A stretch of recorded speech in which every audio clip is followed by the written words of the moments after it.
What are you looking at? Ah, there you are. Nothing really. I've just been wondering, if I wanted to land another astronomical investment to study all the exoswarm coming off this giant mech,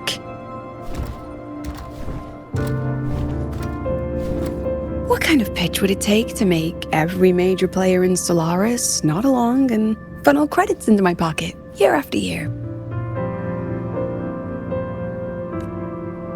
Have you figured it out? Not yet. My conscience won't let me think that far. Luckily, the man who can figure it out is back. The old man who promised me the blade. The head of the Space Trek Collective. The very same. But don't let the quick agreement fool you. He's already thinking 10 steps ahead. If Ishino Hada wasn't in such dire straits, he wouldn't have agreed to forge that blade for you so easily. Or at the very least, he'd have made sure he got his pound of flesh in return.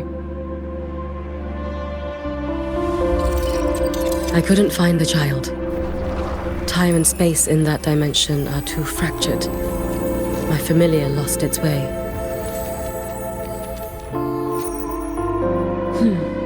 Then we need something that can hold out longer. A better way to search? Void matter reactivity has been high lately. A clear sign to follow would be best. That child is the Exostrider's resonator. There's no clearer sign than that. Looks like it's time the Exostrider was reactivated. When that happens, whether you're an annoying adult or the one meant to pilot it, I'm sure everyone will be on board, don't you think? What if we used footage of the Exostrider activating to pitch for funding? And the confidentiality agreements?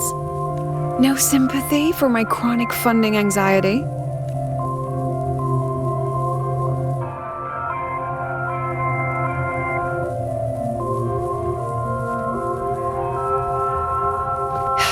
Fine.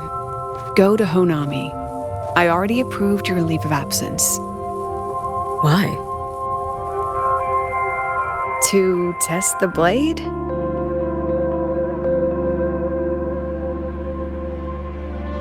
Even once the Exostrider awakens, there's still a chance it fails. If it does, what you sealed in the Deemer Plains becomes a liability. But it could also be our ace in the hole. So, before I give you the thankless task of guarding those planes, go deal with matters of the heart first. Understood. I will return in one day. Take 2. Give yourself a day to look around. Go on. A Black Shores member will meet you there. I still have all of Dr. Luke's mess to clean up. Understood. I am at your call should you require it.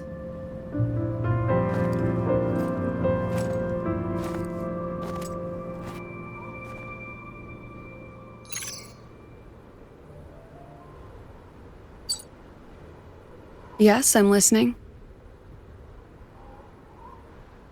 So it's about Denia. I see. Let's discuss it in person.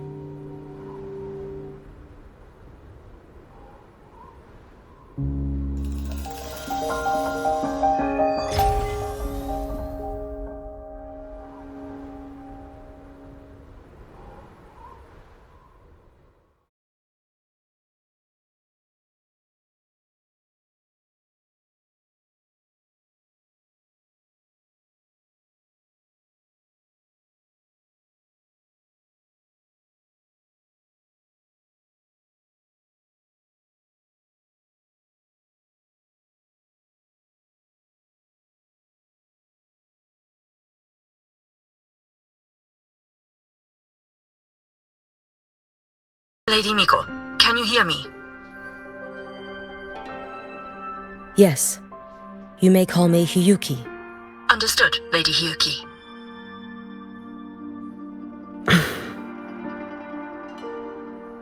Most of the left behind in Honami City have been relocated, but a few, the ones whose regrets run deepest, still roam the danger zones. Their unfulfilled desires concentrate the lament's power, an incident just waiting to happen. With you here, I feel better about the situation. We didn't expect you to take this on yourself. Protecting Honami is the duty of the Miko of Flaming Sakura. I thank you for your support. Actually, I have a favor to ask. Oh, is it about Gyokuro, the former Miko? We've already found traces that may belong to her, but nothing we can confirm yet. We're in the process of narrowing down her location. As soon as we learn anything, you'll be the first to know. I am in your debt. Oh, it's nothing. If it weren't for you back then, I would have... Anyway, I'll leave this area to you. You can rely on me. Was there something else you wanted to say? Nothing, Lady Hiyuki. It's just... Thank you for everything you do. Goodbye.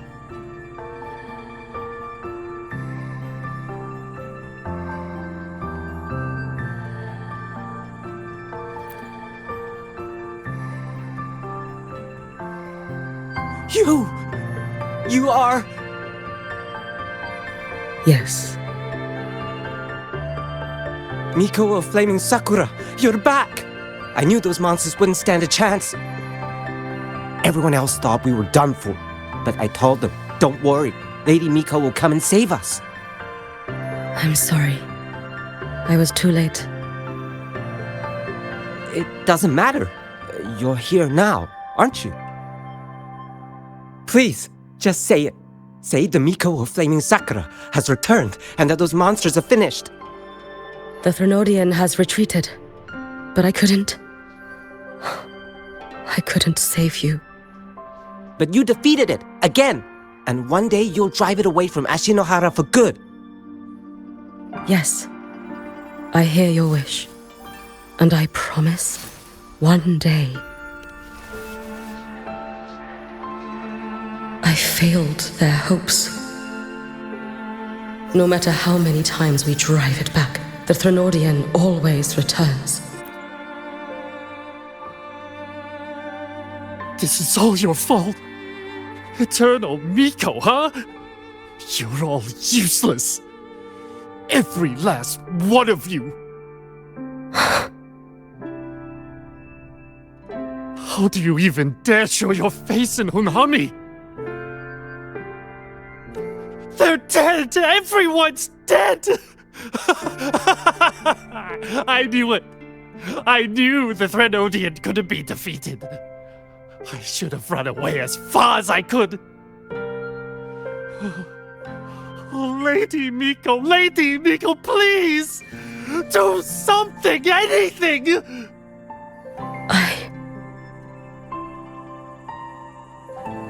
Powerful people like you won't die even if you lose. What about us? What about ordinary people? Just wait to be torn apart? I knew you couldn't hold the line. I knew it couldn't be killed, but how do we go on from here? Lady Miko, heroes, tell me, what should we do? If you need someone to hate, let it be me. It's all right. Place all your pain, all your resentment upon me. If I had been stronger, could I have saved them?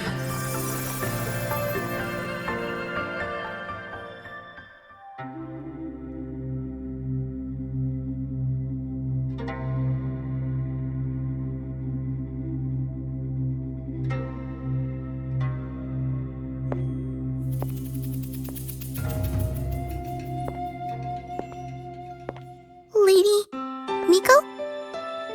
Are you the Lady Miko?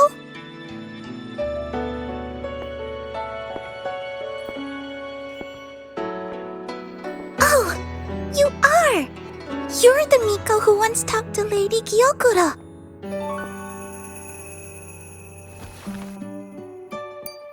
She told me about you.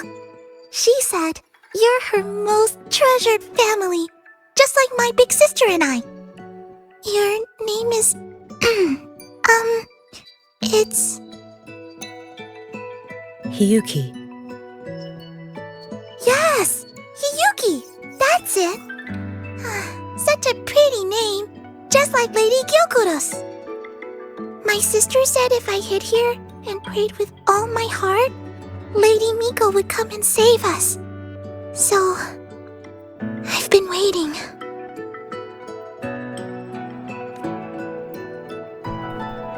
Little one, what's your name?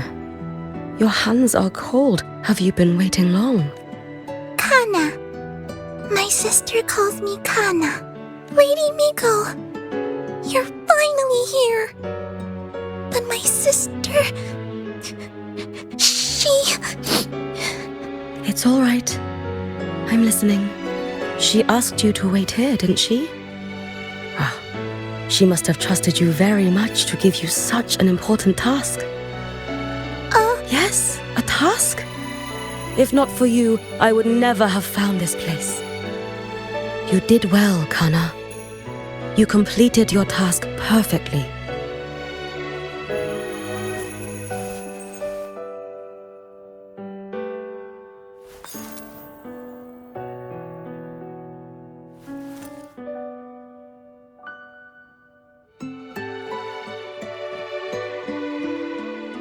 Lady Miko, are you here to save Honami? Then, is Honami safe now? Honami will be fine. Sister said you carry everyone's wishes, that you're the strongest. I knew you'd come and fix everything.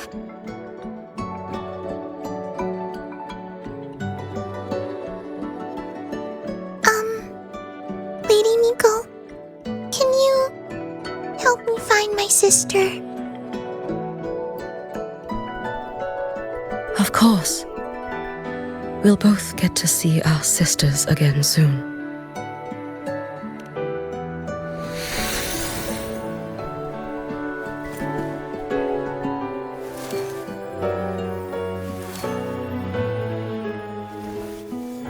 When we find her, let's eat red bean pudding. We make the best red bean pudding in the whole world. If you come try it, everyone will want some. Then you'll need to make a lot of it. Can you manage that? Pinky promise. We'll make lots and lots of pudding. Then, even if the Drenodian comes back, we'll have something to eat and we won't be scared anymore. It's a promise then. We'll make a lot of pudding.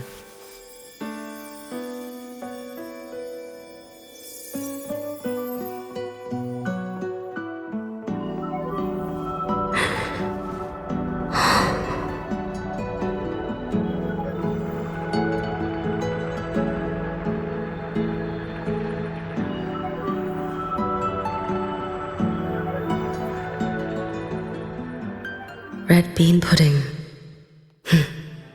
Gyokuro always did have a weakness for sweets like that.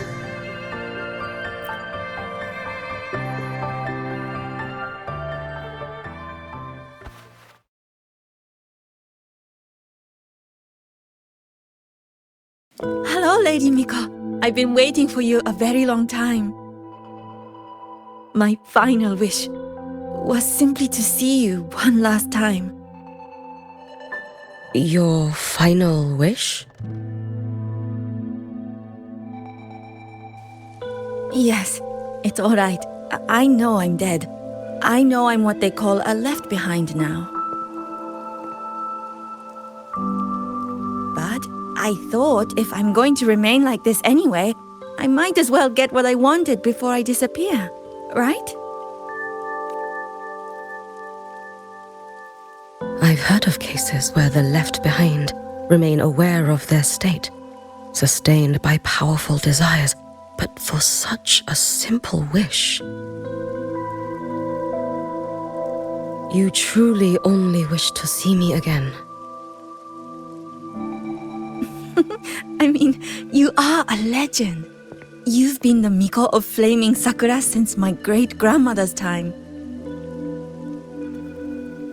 When I heard Honami was in danger and that the Miko of Flaming Sakura would meet the vanguard, I rushed here just to see you. You shouldn't have taken such a risk. If you wished to see me, you could have gone to the Flaming Sakura. I know. Everyone says you can just write your wish on the plaque and Lady Miko will see it. But I worried. What if it never reached you?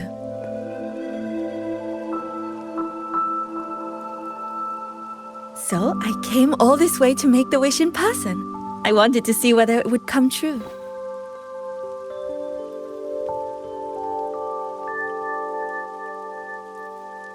Very well.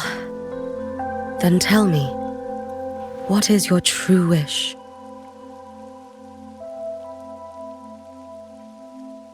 I wish for world peace, for people to stop living in fear of the lament. I want everyone to survive it. Lady Miko, my wish is that there will never be another Miko of Flaming Sakura.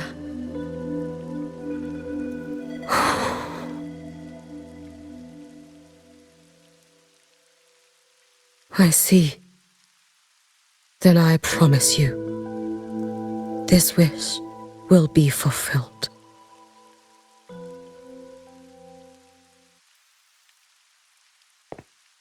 I know it will.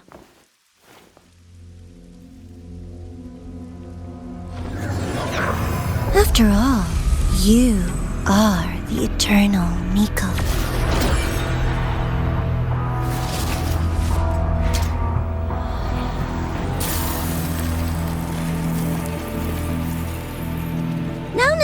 No need for that, Lady Miko. If you wished, you could cut down this avatar at any moment. But I think you'll find this far more interesting.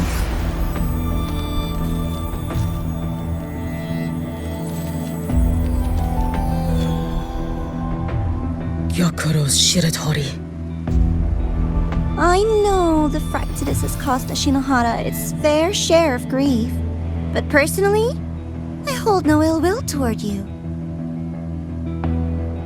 I had dealings with the previous Miko. It wasn't exactly a pleasant chat. But I promise you, her death was not by my hand. Just as you once witnessed, she met the fate all Mikos of Flaming Sakura share. She died, burning her future to ash to pay for the present. Aren't you even a little curious about what I showed her? If this makes you uncomfortable, feel free to cut through space and leave. This face of mine, of course, is entirely at your mercy.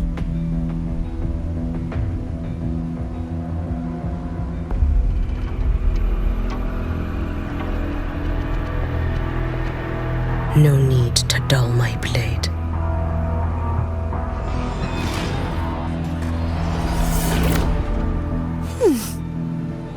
She wears the exact same expression as the previous Miko.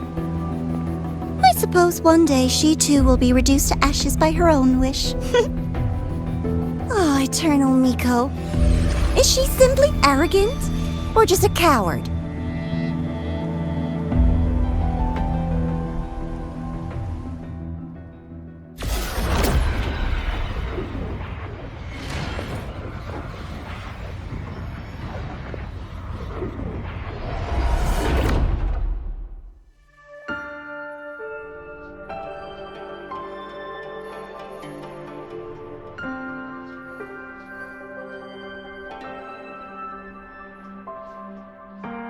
A peaceful Honami. Why bother with such an illusion?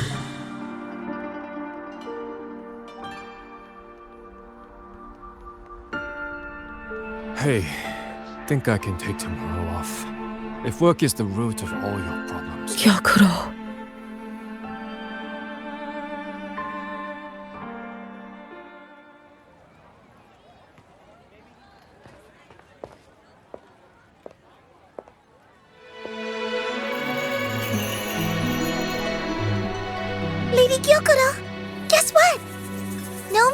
it today! My parents and my big sister finally taught me how to make red bean pudding. Want to try mine? I'd love to. You know I can't resist red bean pudding. Wouldn't miss your special batch for the world, Kana-chan. Yay! I'll go make it right now.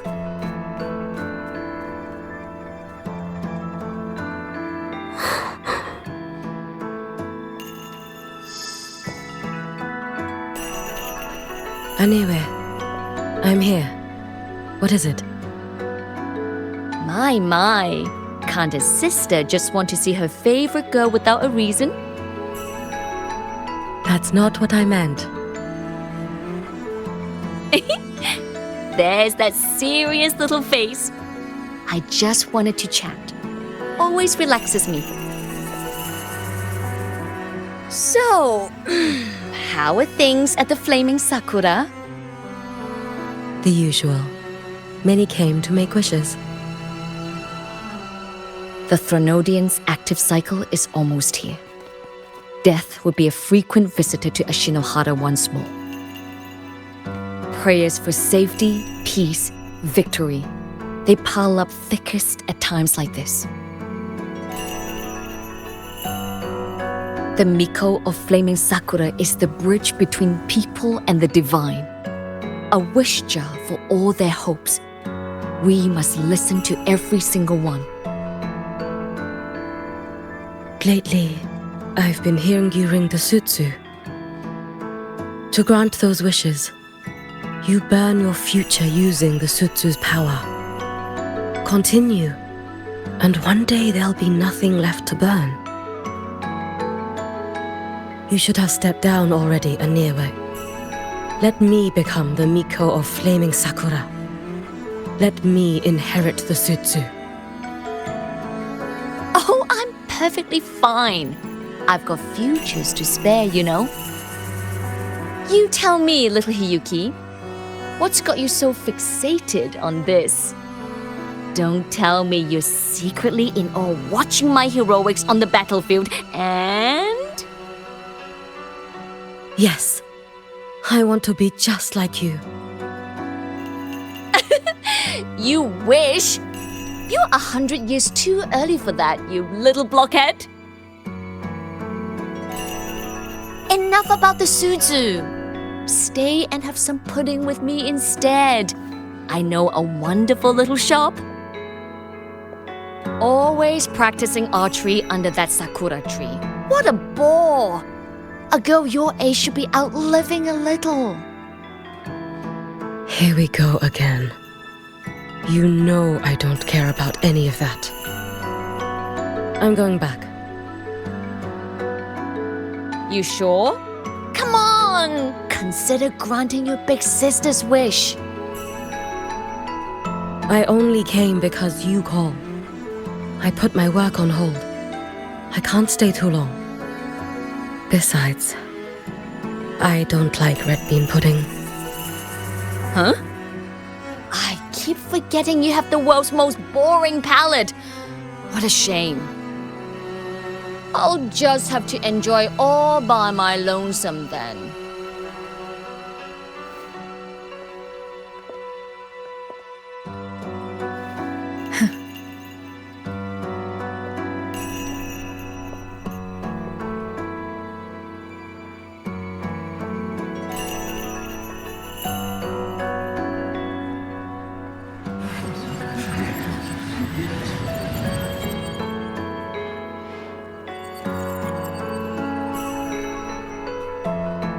Gyokuro never once spoke of her own wishes. She lived only to grant the wishes of others. If only I had chosen to go with her.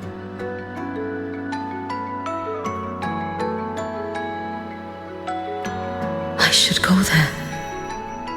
One more look will be enough.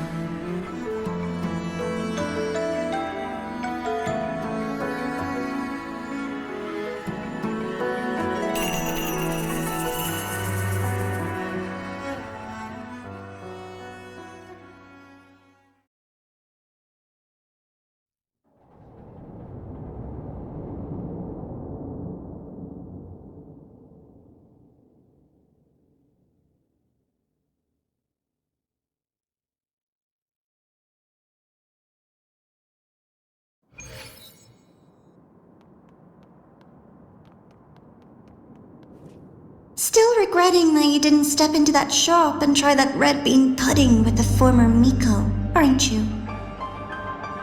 What's your point? The peaceful streets of Honami, the sweetness of red bean pudding. You know none of it is real. The illusion didn't deceive you, Miko of Flaming Sakura. You were the one who deceived yourself. Desperate to play pretend? Why not commit? Please, this performance is only beginning. Miko of Flaming Sakura, do not forget the regret you carried here. You never forgot the lives you failed to save. You've been watching me? Among all the Mikos of Flaming Sakura, you're the...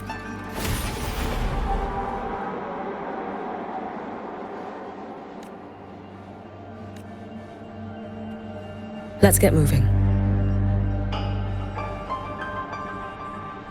This is... Oh, you've heard the stories, of course. But none of them know what Rover really endured to reach this point.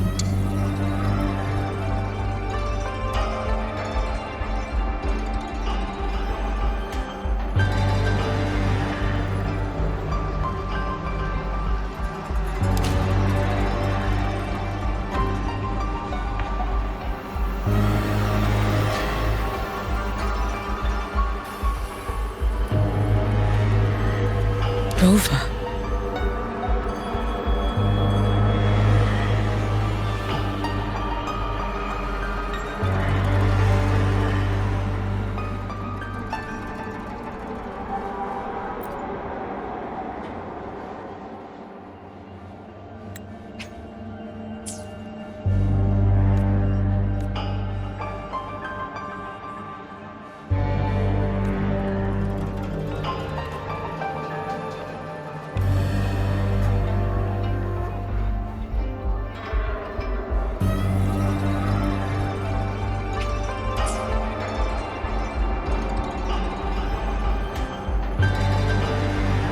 This is...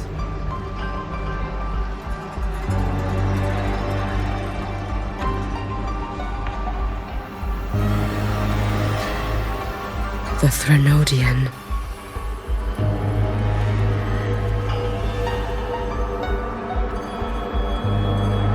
Go on. The next act awaits you.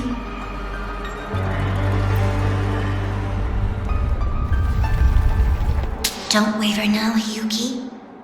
That instinctive revulsion you're feeling will guide you down a path diametrically opposed to my own. You must walk this road. Only then will you understand, accept, and finally see where you went wrong.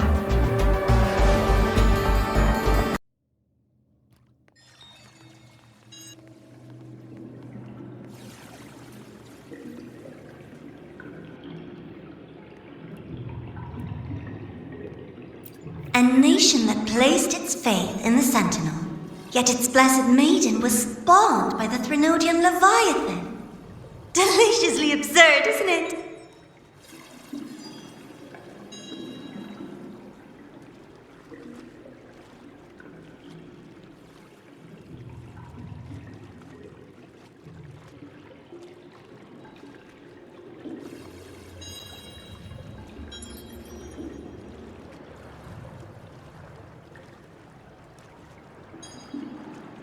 I read the incident reports. It was the Threnodian scheme.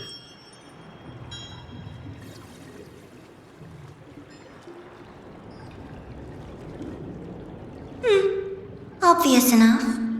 And from it, I obtained the precise counterweight to tip the scales. Is this... The fall of Imperator. As you know, even a sentinel can't be a crutch for humanity forever.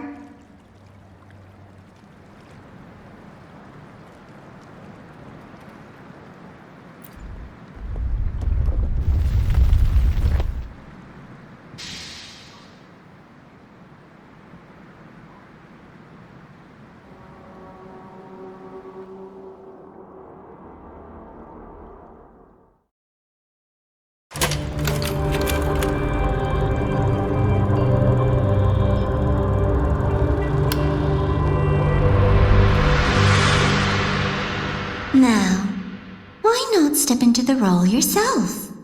Experience Renacita's conclusion firsthand.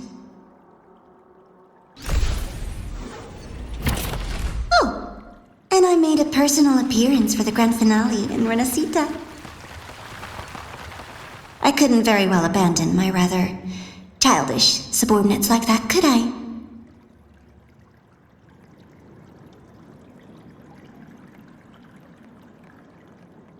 A light so blinding it lays bare all the film. A world where every prayer is answered.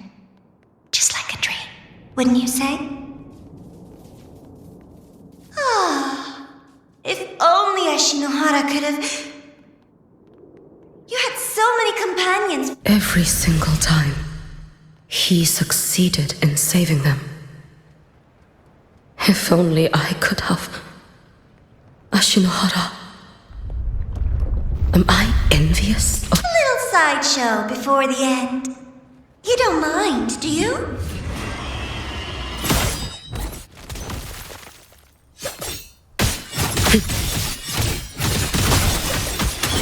You should have run.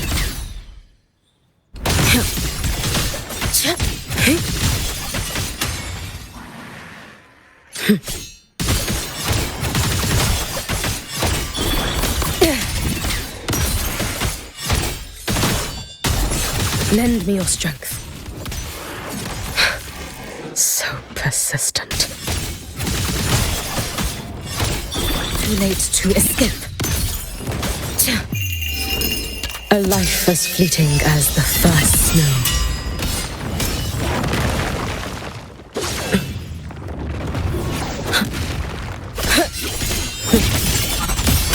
Drift with snowflakes. Wait for the moment. Lend me your strength.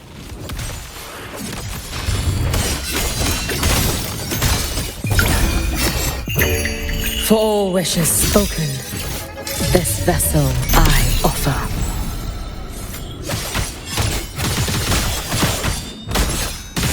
If my blade had been keener, could I have... Is my focus slipping? Take your time. We're almost at the finale.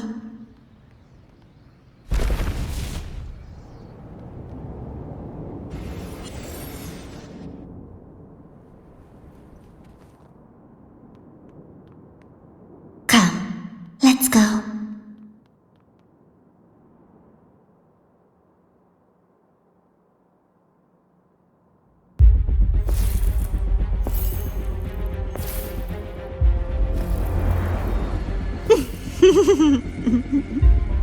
Thoughts on the show? You showed me all this because the Fraxidus wants to replicate the assimilation within the blessed maiden herself. You want me for the possibility that I could become the Threnodian's resonator in the future. I won't deny it. After all, among all the Mikos of Flaming Sakura, only you can see through that Sutsu and see a future so clearly entwined with the Threnodians.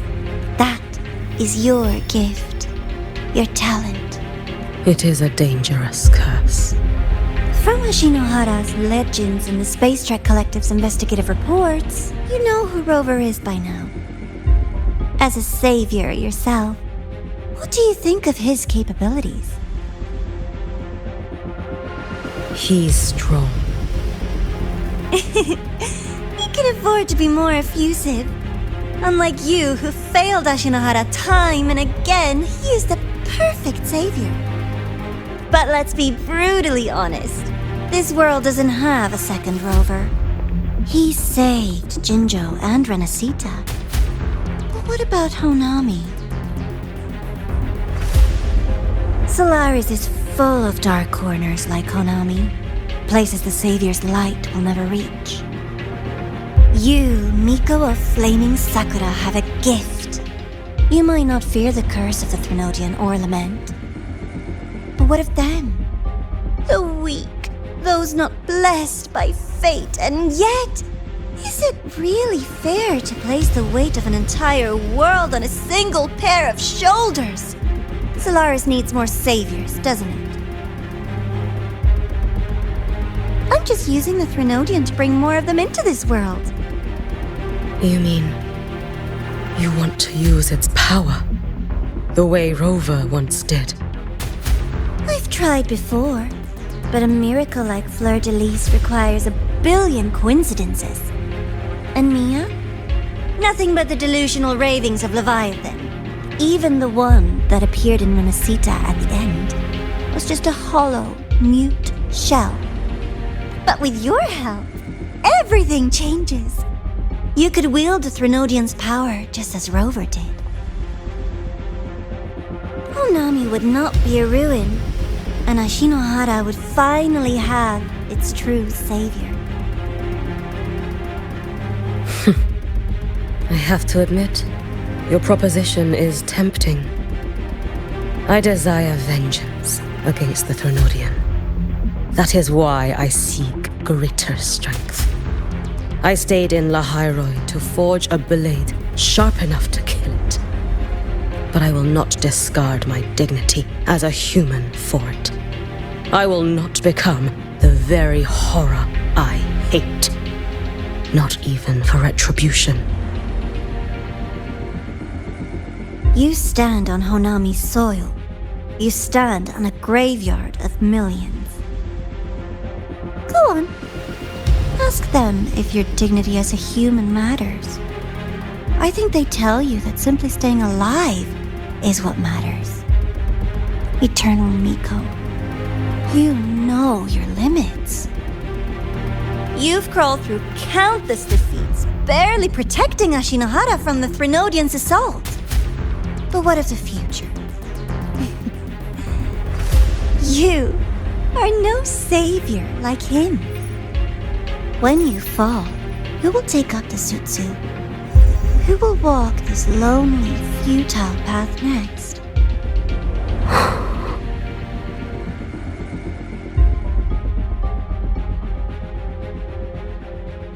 We could always talk about the former Miko. The bodies of the left behind are ephemeral. You'll find I have a far more durable proposal.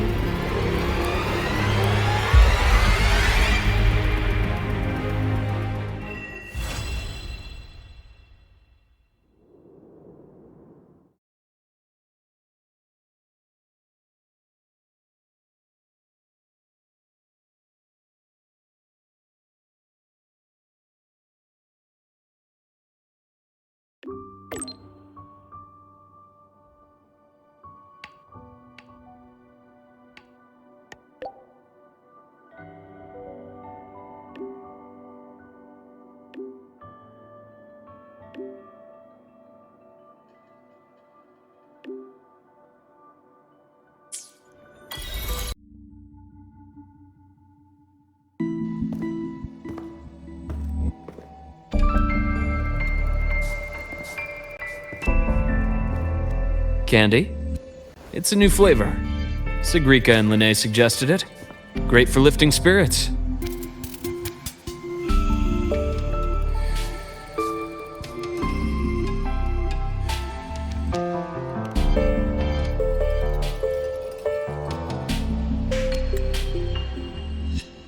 All right, Luke.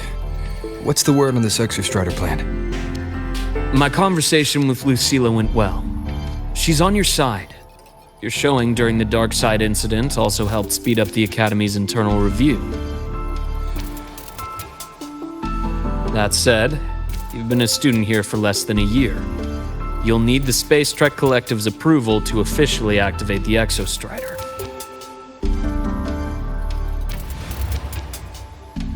Their biggest financial backer is the New Federation. And of course, they answer to an entire board of investors. And to them, the Exostrider is definitely a high-value asset. I've been flooding their desks with reports. Your Academy investigation record, your latest test scores from Abel College, and a full physical adaptability eval I wrote myself. And were they rejected? We got a meeting. But when that much money's involved, conflicts of interest make everything move very slowly. Unlike Jinzhou or Rinasida, they've got far too many cooks in the kitchen. I'm worried we don't have that kind of time. Exactly, which is why we're going to strike first. Besides, things have changed. It all comes down to this guy. This is Chase, head of the Space Trek Collective. He just got back to Lahai Roi on a Triumph avionics ship from the new Federation.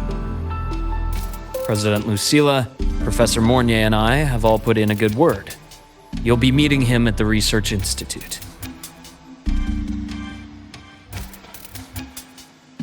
Chase started as a low-level employee at Ashridge Energy in the new Fed. Then, he dropped off the grid for a few years before resurfacing in a government position. After that, he left the government and started diving into multiple large-scale investment projects. Some say he's still been Ashridge Energy's man the whole time, but no one's been able to prove it. He's sharp, low profile, and very smooth. At his age, he's seen it all. His only real concern is if the Exostrider's pilot can be controlled. Normally, they'd pick Academy Synchronists who have been signing stacks of NDAs since day one. But Sounds like his attitude changed. Does that have something to do with the changes you mentioned? come in. Let's talk over some hot drinks.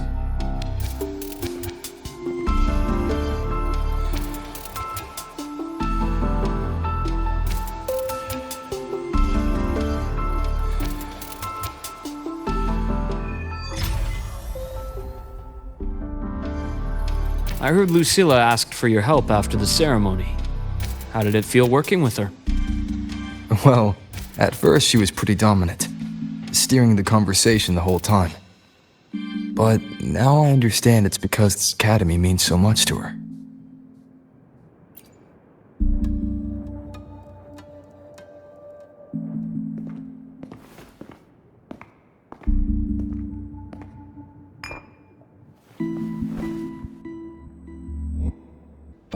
Based on your intel, the reactor core has been returned. Ideally, we'd wait for the Exostrider to awaken before trying to help Aemaeth or confront the Threnodian. But recent readings from the Institute's Strider Gate monitors, they're off the charts. Void matter reactivity is spiking. The Space Trek Collective is getting twitchy. If Threnodian Aleph 1 breaks the seal, all of Solaris will be at risk, not just Lahai Roi.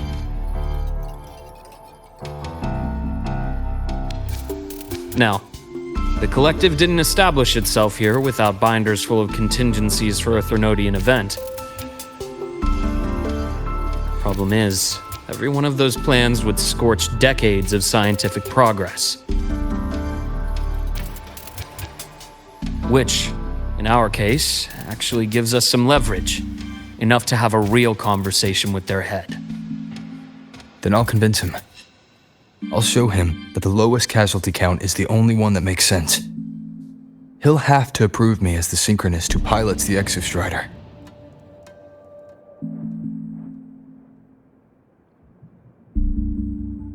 Luke, you mentioned you have contacts in the Black Shores. And this workspace of yours, it's secure, right? Guaranteed. What are you thinking? Lahai Roi is closed off from the outside world. Public comms are probably tapped by Fraxidus moles inside the Academy. And right now, I need a direct line to the Black Shores. I see. Give me a moment. I'll establish the link and leave the rest to you.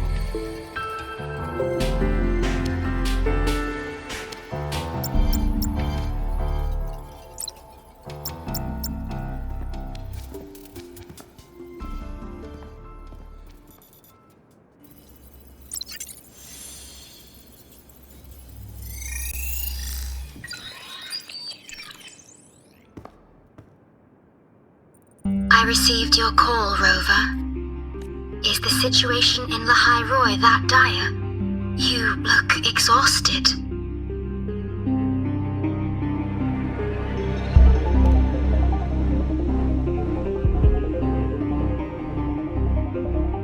My frequency loss has been resolved. But Lahai Roi is under imminent Thenodian threat. I need your help, Shorekeeper. Understood. For this purpose, both I and the Black Shores exist.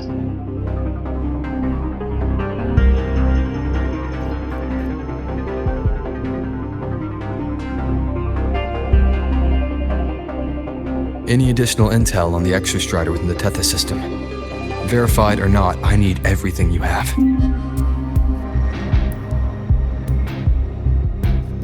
I trust Luke.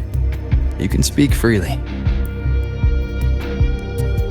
Records confirm that Luke Herson has been providing critical assistance and intelligence to the Black Shores.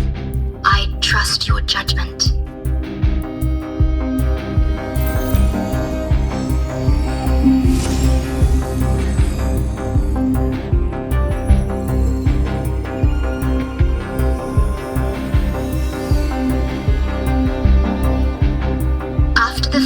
Star Torch Academy, most information fell under their seal of secrecy. However, in its early days, you mediated negotiations between the Academy and the Roya. Through that process, the Black Shores gained partial access to certain archived insights.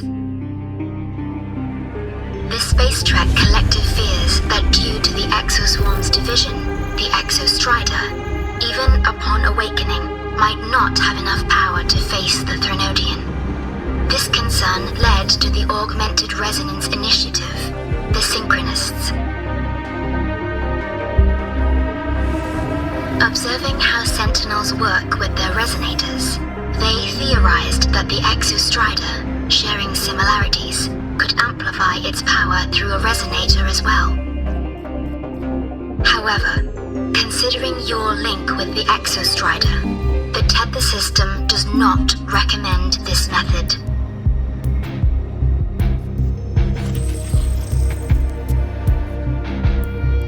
We have intel that deep beneath Lahai Roi lies the keystone left behind by the Exostrider long ago. It rests directly atop the seal on the Strider Gate. You can think of it as a kind of lock. You do not need a cockpit to pilot the Exostrider. So long as its activation sequence remains unobstructed, you may pilot it using the keystone. Is it because I'm its arbiter? Precisely. For one who shares its origin, a cockpit would be more of a hindrance. As for Aemaeth, I think Dr. Luke's proposal is viable. You mean using the exoswarm-like shell that appeared in the cockpit to look for her? Yes. The connection between frequencies will help. Rover, bring her with you when you activate the Exostrider. Sure. While I'm there, the Black Shores will need to keep a closer eye on the Lahai Roi. I understand. I'm counting on you, Shorekeeper. As long as I may be of help to you, I am content. Please return safely from the Strider Gate, my star. I will. Don't worry.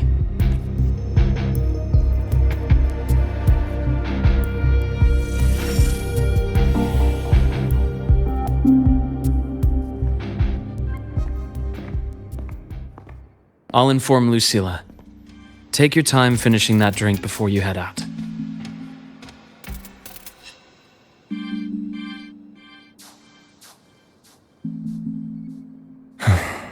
What do you think? I'm about to ask a man to sign off on a crazy plan, and I can't even promise him it'll work.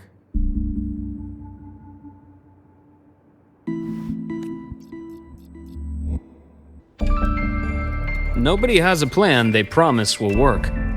If Chase agrees, it's because he's betting that you're his best option. Just take the win.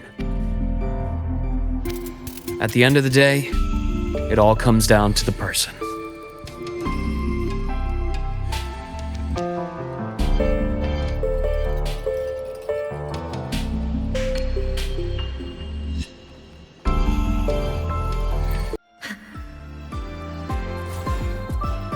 Tech mode.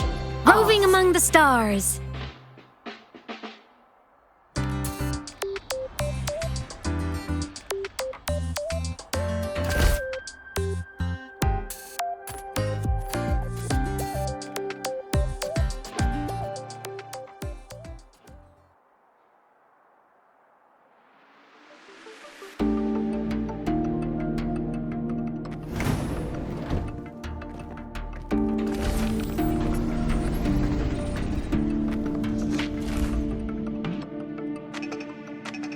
Mr. Chase, this is the student I mentioned, Rover.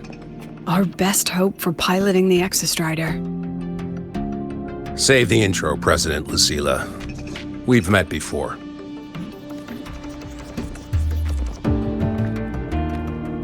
Before? In my past life at the Academy? Let's just get down to it. The Threnodian Aleph-1 situation is deteriorating. We're running out of time. I wanted to wait for the Exostrider's self-regeneration to finish, but the clock has run out on that. So tell me, Rover, why do you want to pilot the Exostrider? What's the play? To find Aemaeth and put down the Threnodian. Aemaeth. Name rings a bell. The one with the high sync rate. Her disappearance was a real loss for us. She's beyond the Strider Gate.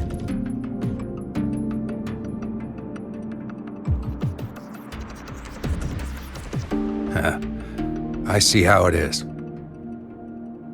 But finding one person in a goddamn interdimensional haystack?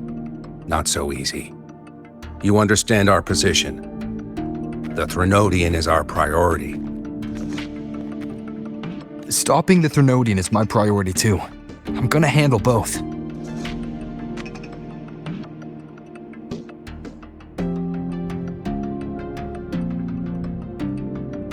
Look, we have the same objective. So, like you said, let's just get down to it. If void matter erupts, Lahai Roy is ground zero. Every one of your projects will take a hit.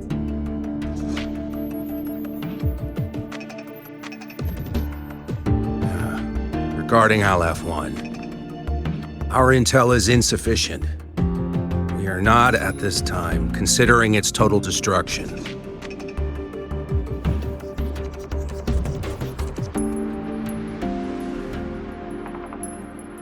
What we need is for the Exostrider to reinforce the seal on the Strider Gate. To do that, we need a qualified synchronist, and we need the Institute's drive replica. When that gets embedded in the Exostrider's chest cavity, then its repair is complete.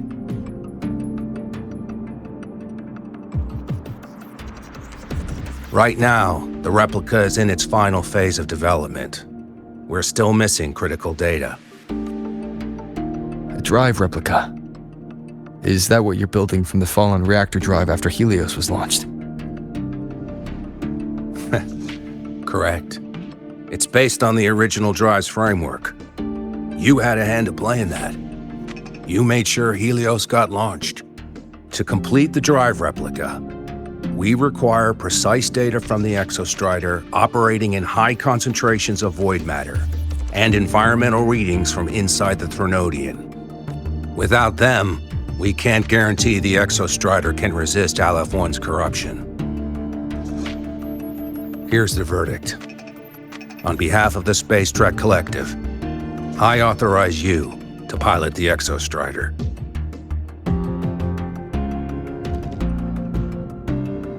But remember, our objective is the data. We need readings from the high concentration zone to complete the replica. And your personal mission gets 10 minutes. That's the max duration our void matter barriers can cover the Strider Gate once it's opened.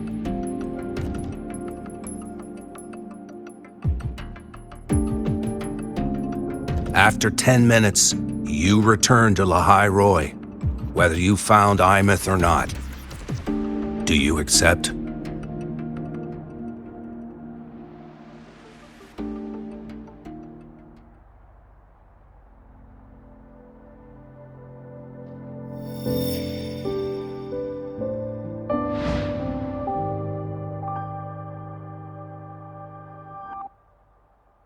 Deal. One more thing. I won't be using a cockpit. Just show me the way to the Keystone and have the Exostrider ready. That's all I need.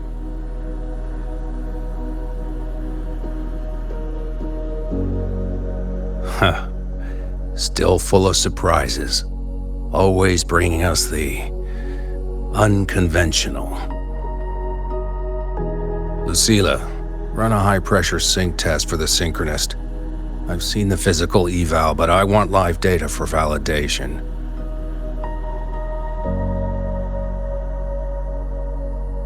The moment the numbers hit green, we'll begin preparations for activating the Keystone and deploy void matter barriers around the Strider Gate. There's something else. I need a favor. Go on. The Fraxidus is lying low.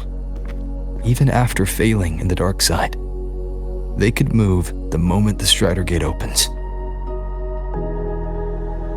Ah, that's what's on your mind. Well, I have an update. Remember Sigrika's friend? The somewhat lackadaisical one. You mean Denia? That's the one. She's gone missing. Our investigation points to her being the agent the Grand Architect referred to. But don't let it distract you. I have a reliable friend keeping an eye on Fraxidus activity. You just focus on waking the giant. Leave the rest to us, Rover.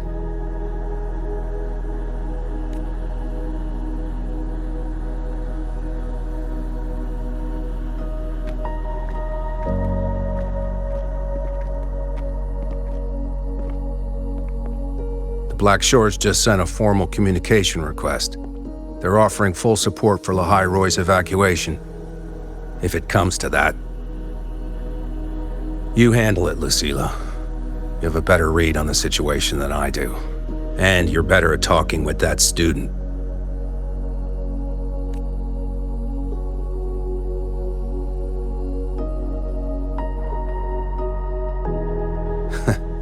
If there's anything else you want to ask me, now's the time.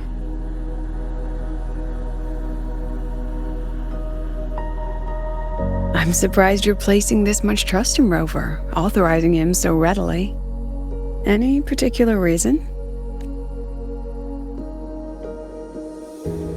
We're different, President.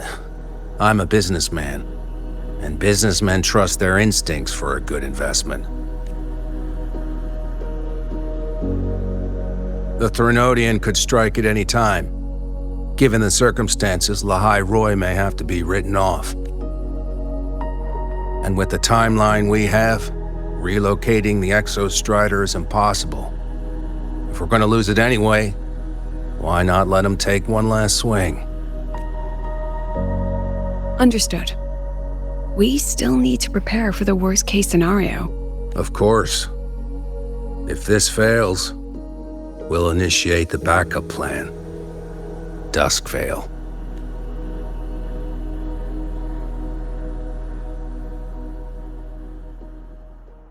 Ugh, that guy gives me the crepes. What kind of place is the new Federation anyway? Are they all gonna be like that? We'll find out when we get there, Abby.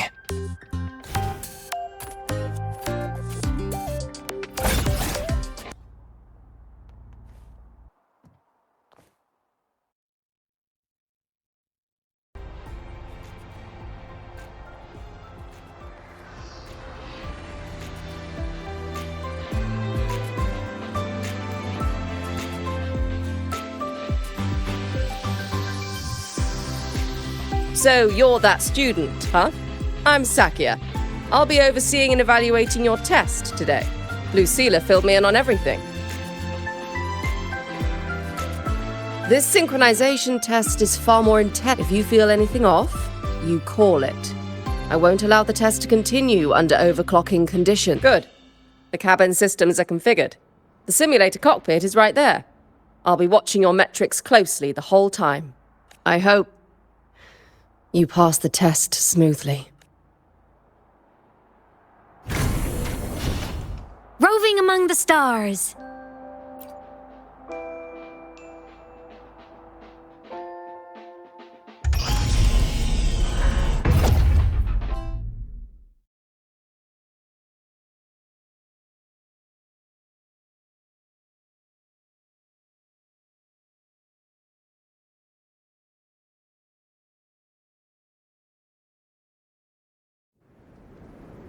Neural network connected.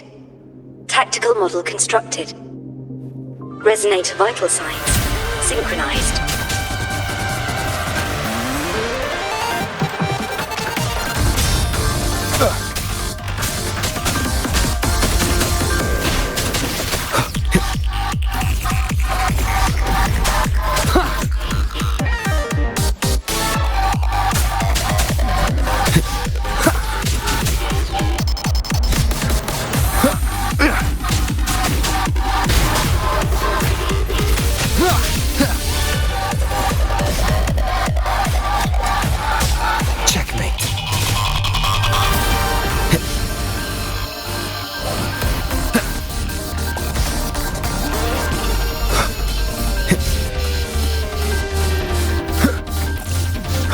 One with the sounds. You will obey!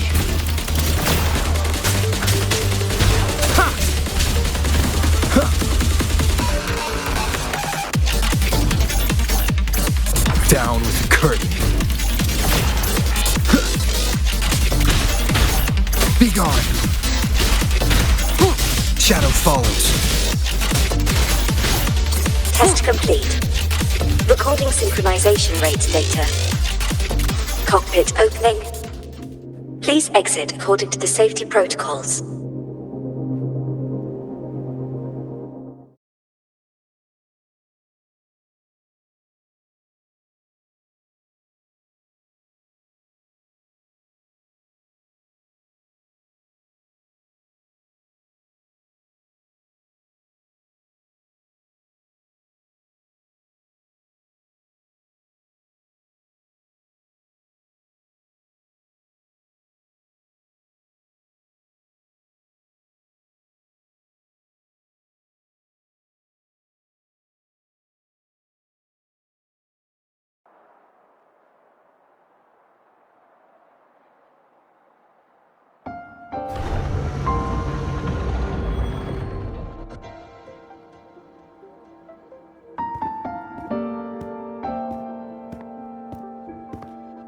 How did you get all the way here from the lake house?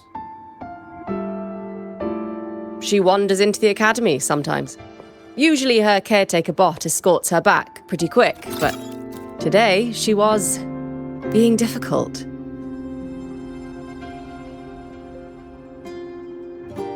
We'll go back together in a bit, okay?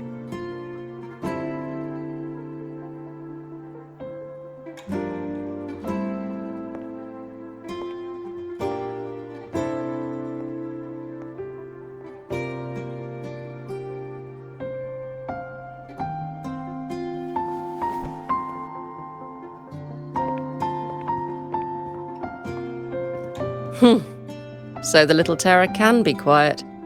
Never thought I'd see the day.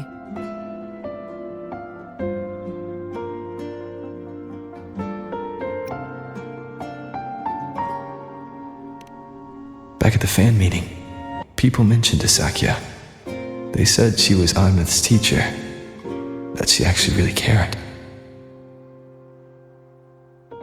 The last day I taught her, she wrote saving the world as her career path.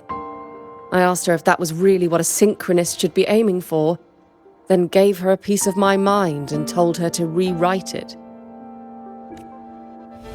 She didn't even get upset. Just smiled, took the form and walked away. She never stepped out of that cockpit again. Now she's back, but not really. What a headache of a student.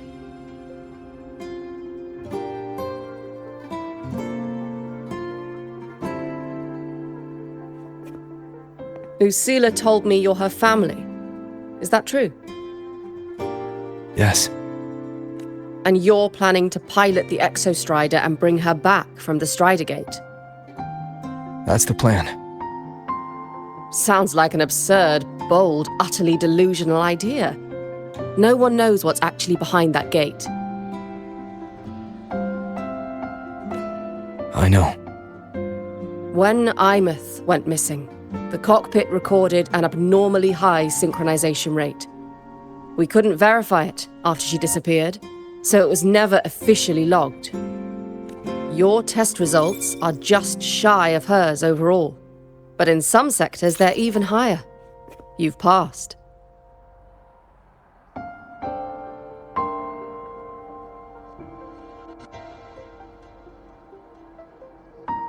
I hope that absurd plan of yours works, and that you bring my student home.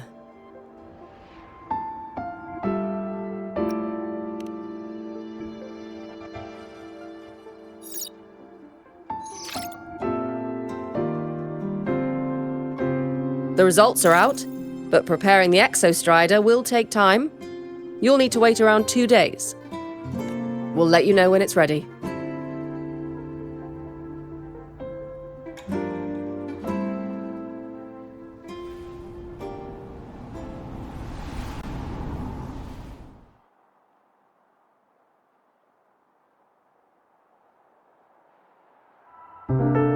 Cassette.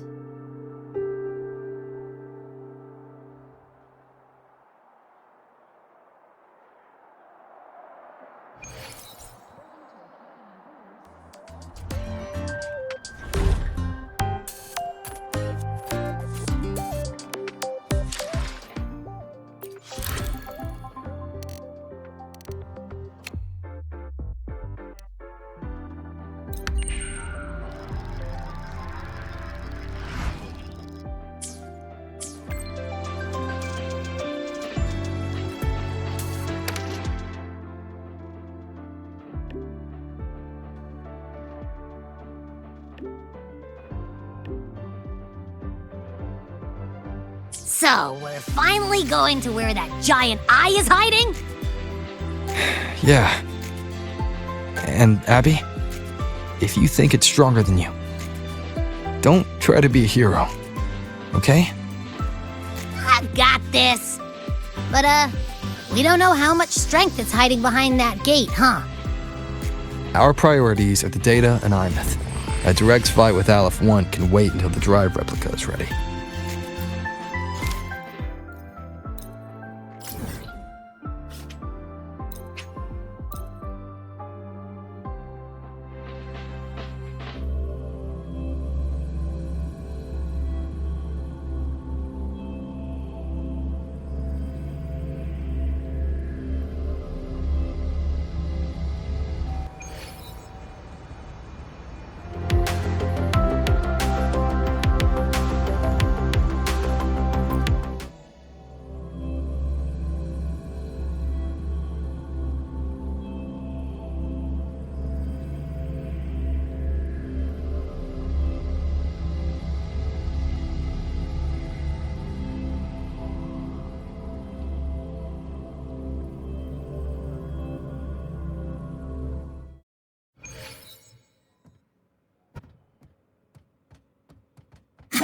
Aemaeth, transform!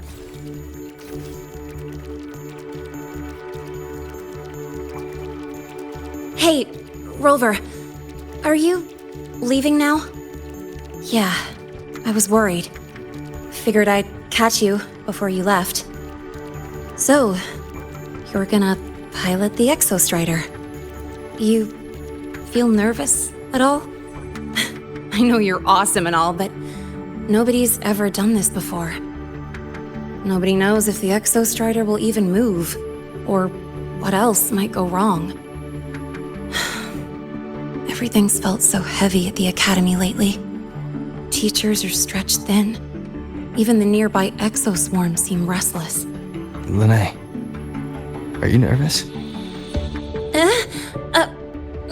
Okay, fine. Is it that obvious?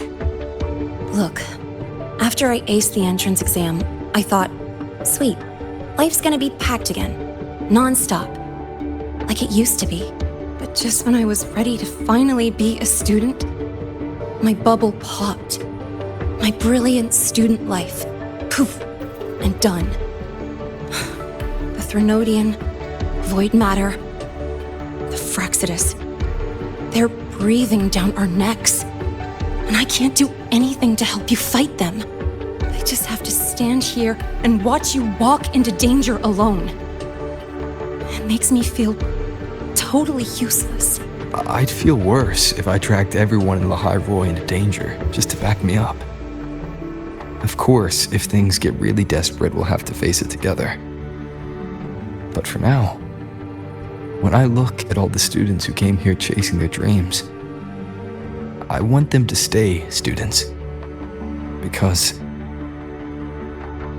Whew, dang, that's a heavy title. We're in the same year, you know. But I get what you're saying. Making you waste time on a pep talk when you've got a world to save? I do need to grow up. But I won't just sit around. I'll be on standby. Whatever the Academy needs to support your mission, I'm in. And when this is all over, we're going for a drive. Can't wait for that day to come. Professor Mornier's up ahead. Good luck out there, my friend.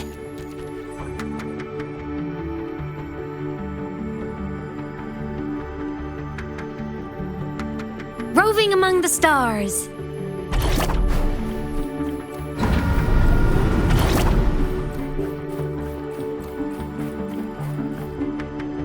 Aemaeth, transform.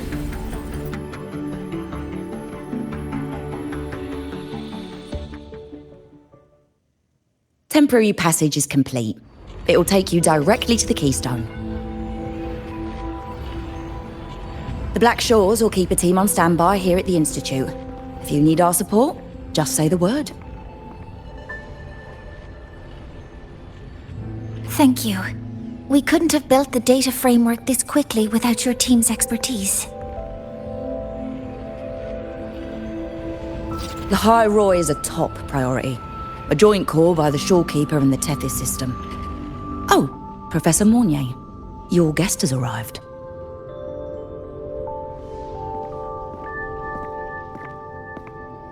Ah, you're here. Is that the way to the Strider Gate? Yes. This temporary passage will take you to the Dima Plains, deep within Biarta Woods. Both the Strider Gate and the Keystone are located in the Solvane Heartwood at its center. President Lucilla has already departed with the advance team. They'll be waiting on the other side. And also...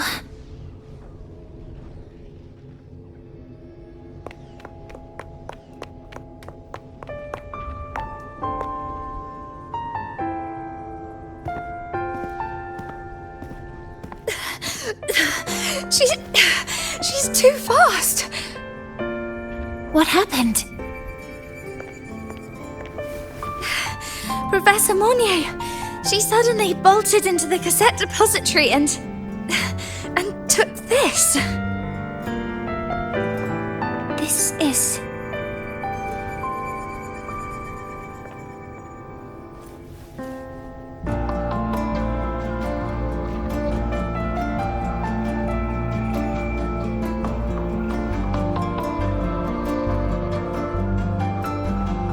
Can I see it?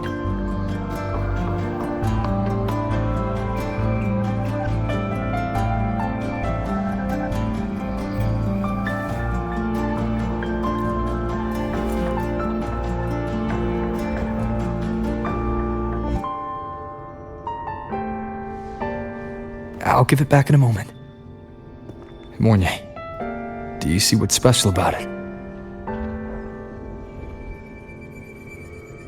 This ID number. I saw it in the student file during her inspection. This is Aemaeth's own cassette. It's been stored in the depository since she went missing. Why did you want to bring this now?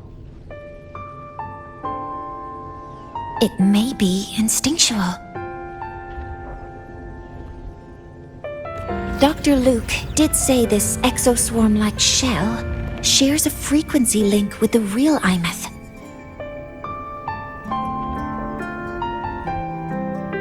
Or it could be the shell's residual instinct. Cassettes are proof of a student's identity. Or it could be a weak signal sent from the Aemaeth beyond the gate. We can't determine which theory is correct yet.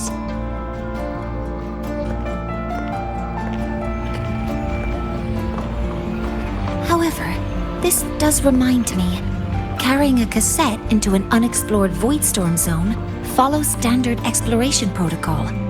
Do you have yours? Yeah, I've kept it with me. I'll head to the Deemer Plains now then, Mornay. I'll have to stay here, monitoring the data and ensuring the drive replica is ready. I wish I could go with you.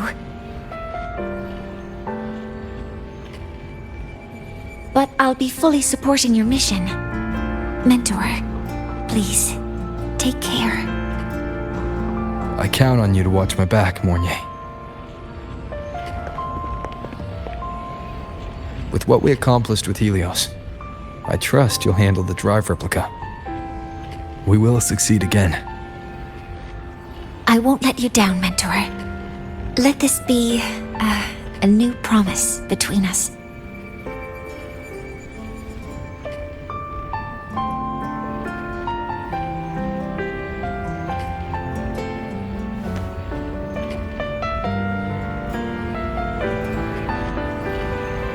Let's go.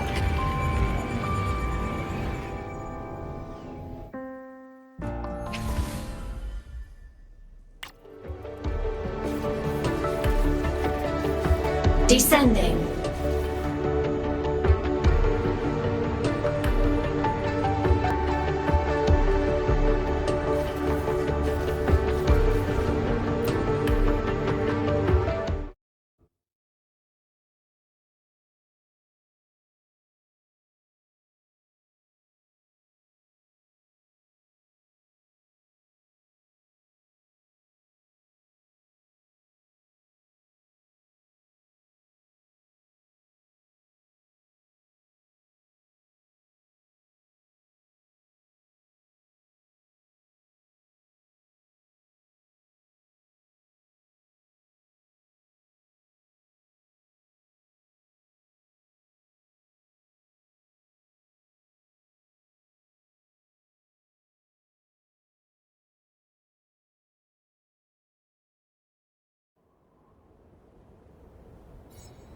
Ugh, stinky.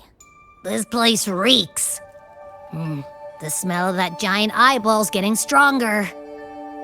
That massive glowing tree. Is that the Sylvain Heartwood?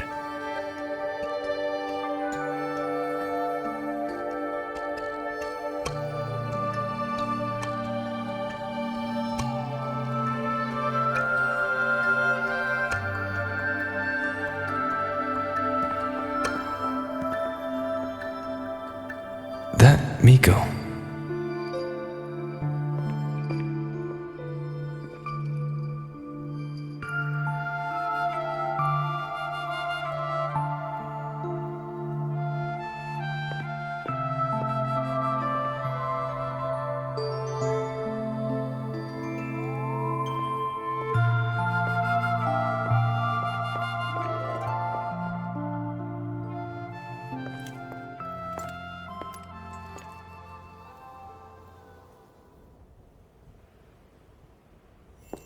Wait, before you go, you should say hello to him.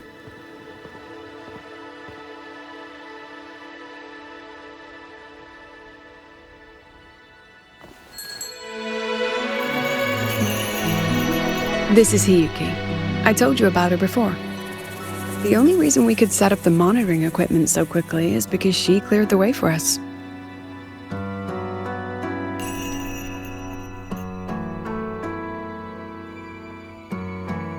See that lingering frost? 10 years ago, a void matter rift opened in the Deemer Plains. Hiyuki went there alone and sealed it.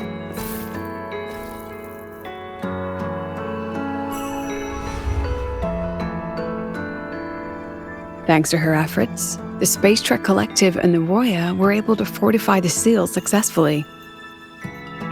Every task the Academy assigns her, she completes flawlessly. Were she to have a flaw, though, it'd be that she goes through blades like nobody's business.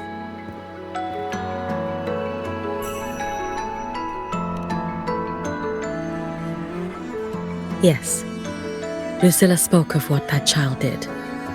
She is a good one, strong. But her strength does not change the fact that she is a student. That we allow a child to bear such a burden is a failure on our part as adults.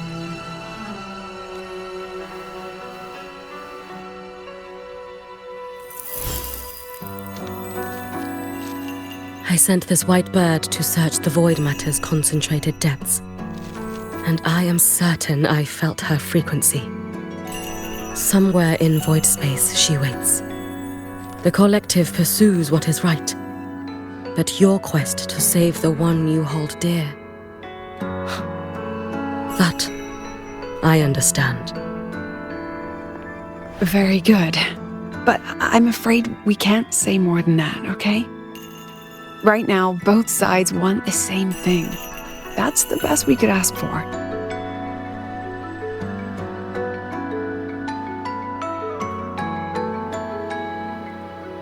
You were worried about the Fraxidus, weren't you? While you're beyond the Strido Gate, she'll handle perimeter security.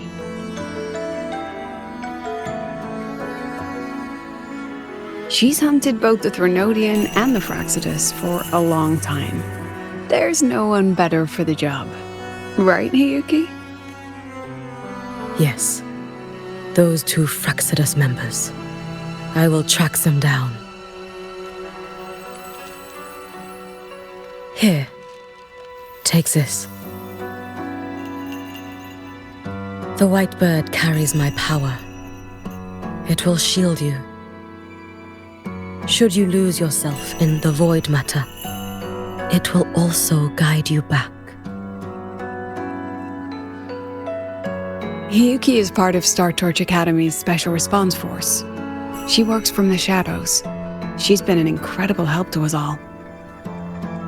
If, in your fight with the Threnodian, you require aid,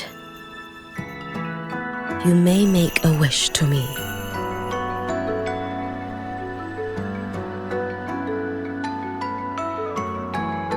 How about I go first?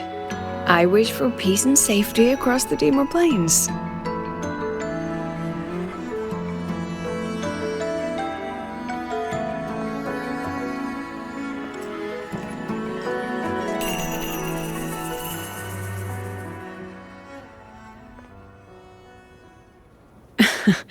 Hiyuki is the strong and silent type. Spend enough time with her, though, and you'll find she's rather fascinating. Why didn't you introduce us before? Why the reveal now?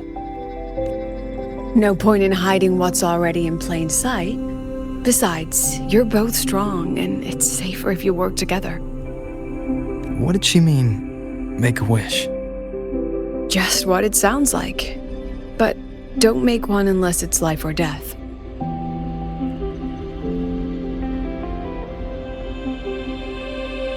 Granting wishes always comes with a price.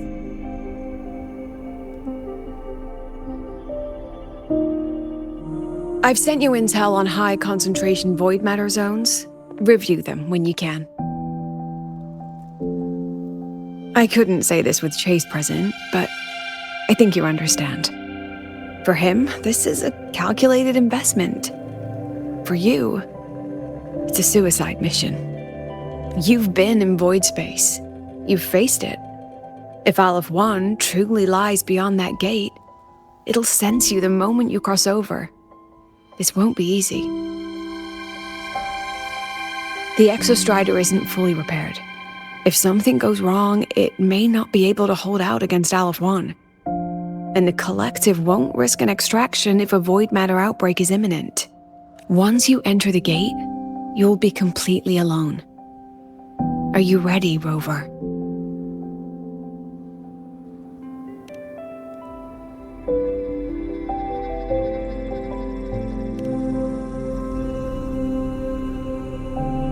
I've been in situations like this more times than I can count. If I only cared about walking away clean, I wouldn't have gotten this far, or be standing here now. So, thanks for the concern, President. But I've been ready. Very good. I'm relieved you thought it through. I'll be here with the others, monitoring the void matter barriers. If something happens, I have to respond immediately as the Academy's head. We'll probably be able to maintain a data feed, but based on past intel, the void matter's disintegration effect will destabilize the signal. It'll likely cut out once you reach the keystone. From that point on, every call is yours. I understand. President Lucilla, we've checked her condition. No signs of void matter contamination. She's stable.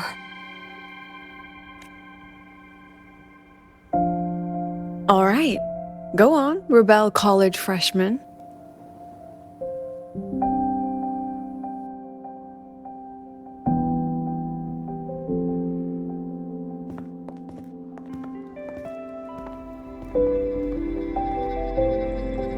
The students and faculty of Star Torch Academy have been waiting for the day the Exostrider awakens. May you return victorious.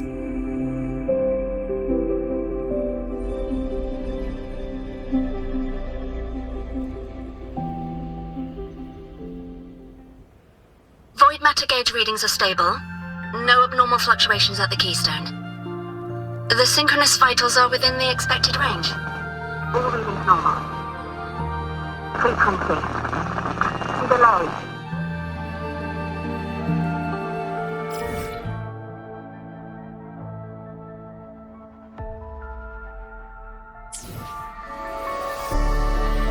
It's so quiet.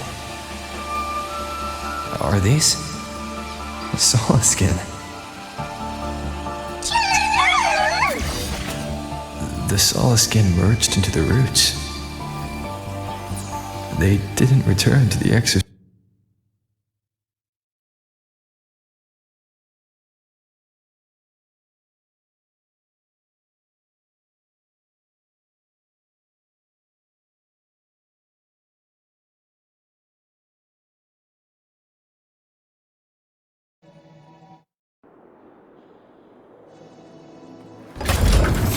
Roving among the stars.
starting to feel dizzy.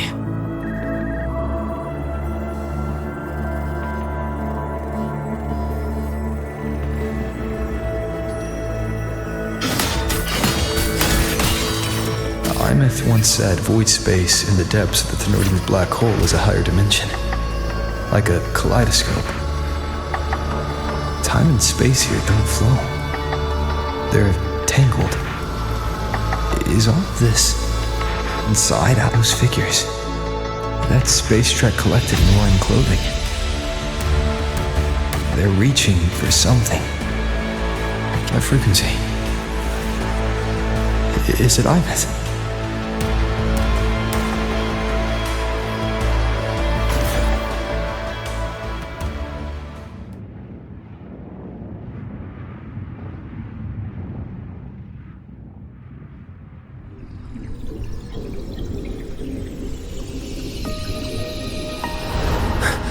Aemaeth?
The light of the origin point. We will bear it.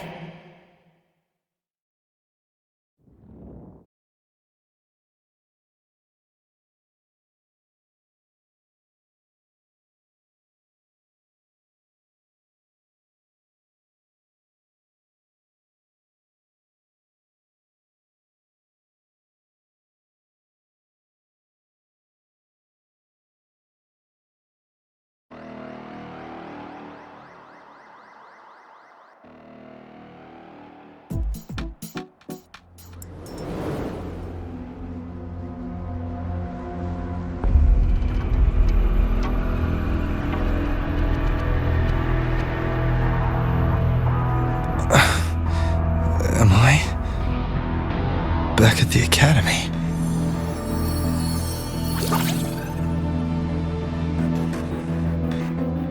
Yeah, you okay? I feel terrible too. Something just yeeted us out of the Thenodian's gut. Rapid interdimensional whiplash is no stroll through the park, I tell ya.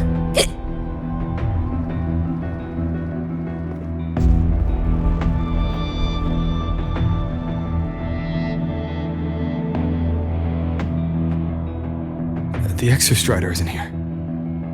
Uh-huh. The big guy's still stuck inside the Thenodian. Did you see that freaky black hand that popped up in the cockpit? The whole dimension freaked out, like it was trying to spit us out. Next second, the void matter had flushed us out here. I saw Navora in the flashes.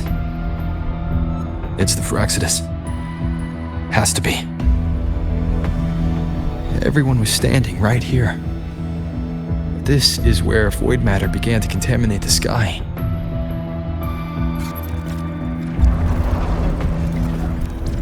And Aleph 1 was watching me and the Exostrider beyond the gate.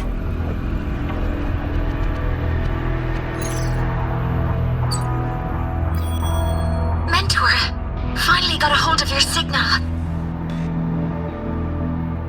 We lost contact for an entire day. Everyone's been worried. An entire day? Felt like minutes. Time distortion from being inside the black hole?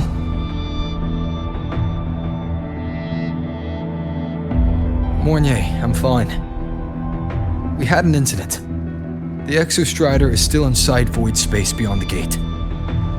And now, even the Academy inside the void matter barriers is getting hit by void storms. What happened while I was gone? After you went in, the data transmission was perfect. We were celebrating. But not long after, void storms began to erupt even inside the Academy.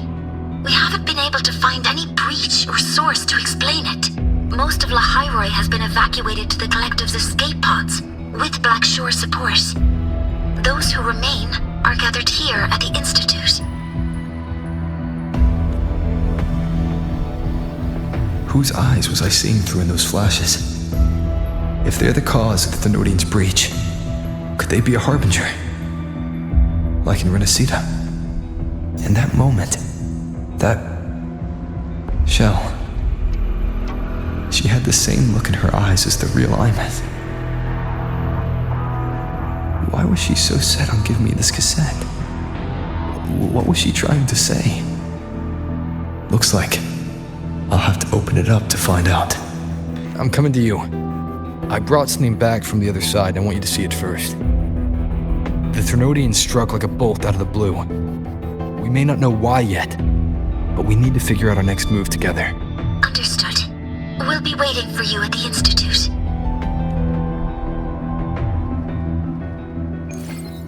That's a lot of waveline messages. All from when I was beyond the Strider Gate. I really made them worry.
The Soliskin have swept the area. None remain in Bjartar Woods. Someone just posted a call for help on the campus's Wavesline group chat. I'll go back to run a final check later. Sigrika, are you sure you alone can handle it? Don't worry, I have my runes. They'll help me drive back any contaminated exoswarm. The Soliskin will guide me too. I'm coming with you. Finding people is one thing, hauling them back is another. It'll be faster if we take my motorbike.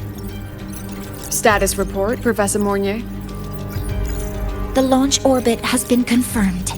The drive replica is projected to launch in 16 hours, at which point it will initiate Duskvale. Then we evacuate every remaining soul in Lahairoi before that window closes. Check the ships at the Royal Frostlands port, in addition to the escape pods. We don't know how long Duskvale will hold. No one stays a second longer than necessary.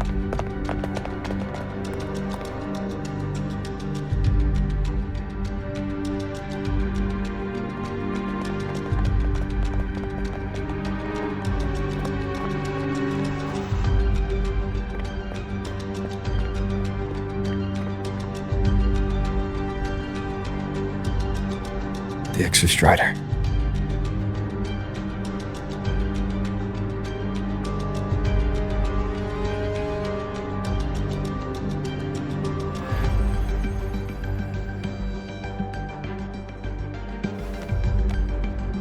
I heard from Professor Mornier.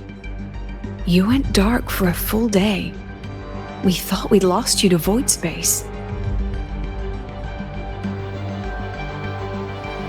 Activating the Exostrider before it was fully self-regenerated was a massive gamble. We all knew the stakes. We hoped for the best, and of course we prepared for the worst. You're alive. That alone is good news for all of us. No time to kick yourself now. I've got a mountain of work waiting for you, Rover.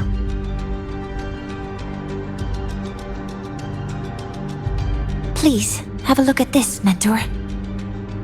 The Research Institute is running the final modifications on the drive replica now. The Roya are assisting with assembly and verification. It's built from the framework of the fallen reactor drive. Various materials from the Exostrider, too. It's everything Lahairoi has been working toward.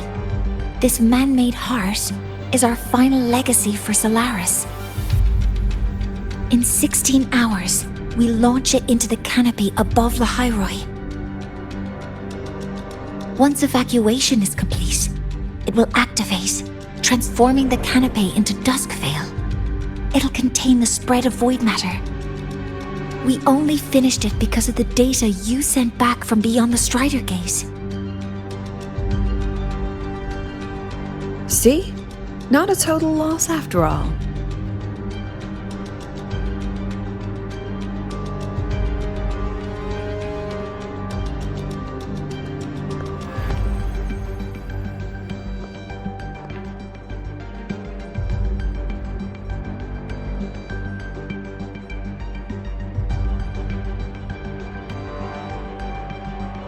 Thank you.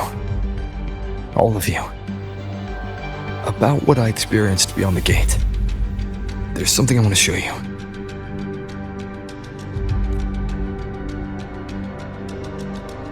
I don't think she gave me this cassette for no reason. Whether it's her shell or Aemaeth herself, she was trying to tell us something. A cassette retrieved from within the Threnodian. Now that is intriguing. Professor Mornier, is the analyzer in the cassette depository still operational? We can head there now.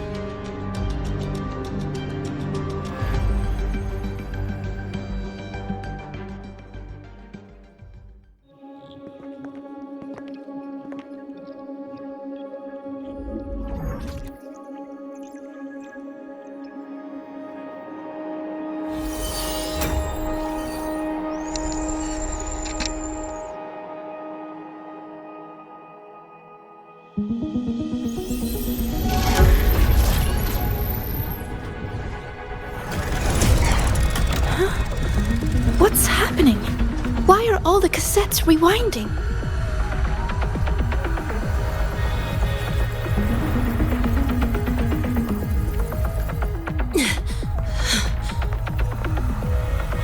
The whole server bank's going nuts.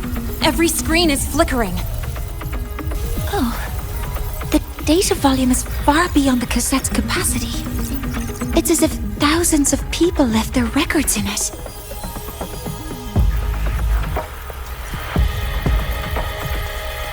The storage system is destabilized. It's now flooding data into every archived cassette in the room. But this isn't memory data. Aside from the corrupted junk, the compressed mass consists of coordinates. Coordinates? From beyond the gate? Are they locations inside the Threnodian's black hole? Based on your report, Mentor, conventional space-time doesn't apply in void space. You can't plot a standard map there. If Aemaeth went to these links to give us this, she wouldn't have made it impossible to follow. What if they're coordinates in the High Roy?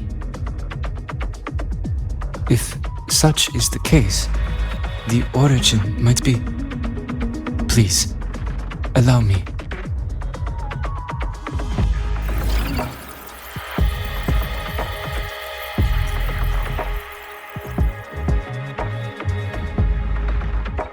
A uniform format these coordinates share. I have verified 150 points using Sundermere as the origin.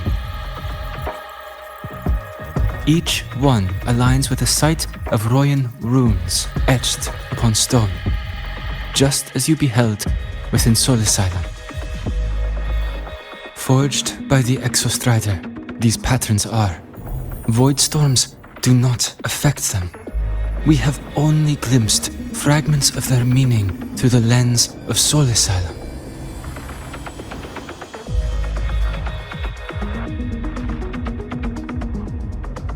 I see. Let me overlay these coordinates onto a Lahairoi map. It should make things clearer for us.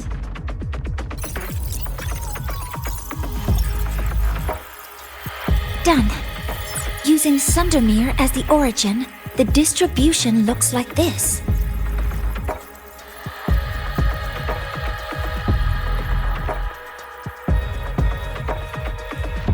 Everything matches. I'm spotting every Royan rune site in Bjortewoods on this map. But what about the other coordinates? Wait, I know that spot. That's where the void storm hit at the start of all this.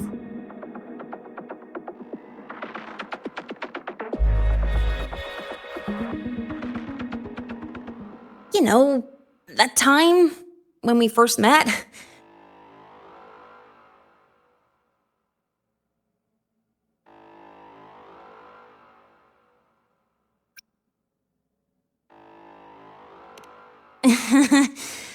Sorry.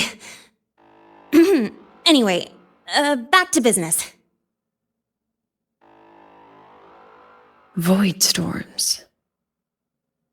If we reverse match the coordinates by transcription order, then Royan runes could be marking every spot a void storm has ever hit.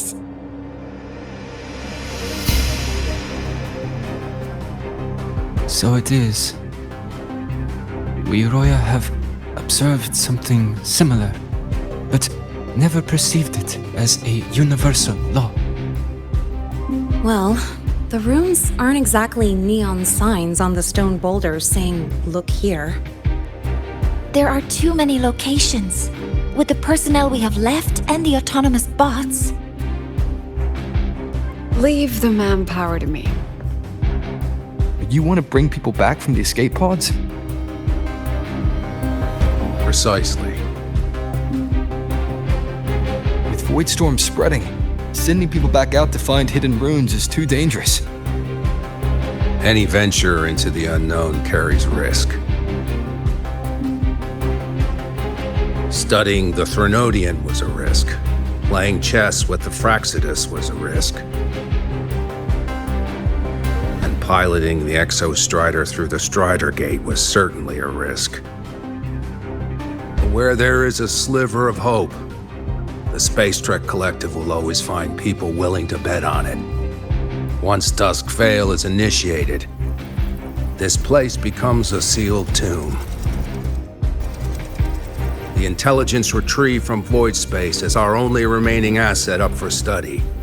It's our only leverage against Al-F1 before Dusk Vale fails. We have the capability, the responsibility, and the will to secure this void space data. Face the unknown and we may lose much. Flee from it, and we lose everything. Then leave Bjarta Woods to me. It's the most heavily contaminated area. If this is because of what happened to the Exostrider,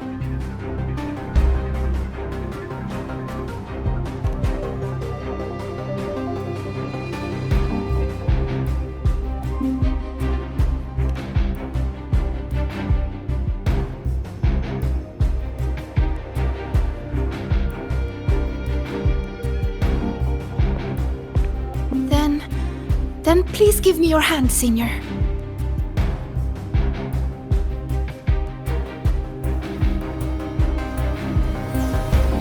Use this. It will guide you to other Royan runes.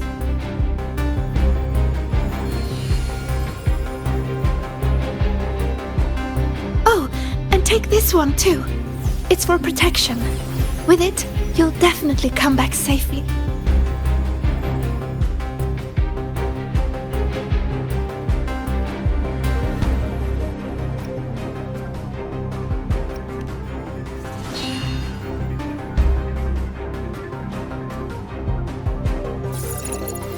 Clock starts now. Recover all Royan runes before Dusk Vale gets initiated.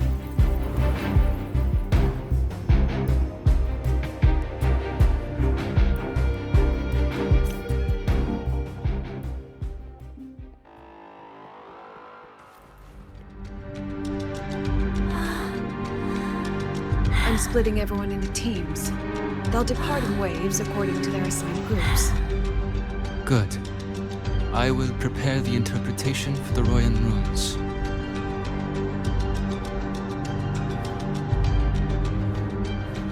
Take charge.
According to the map, the first one should be around here.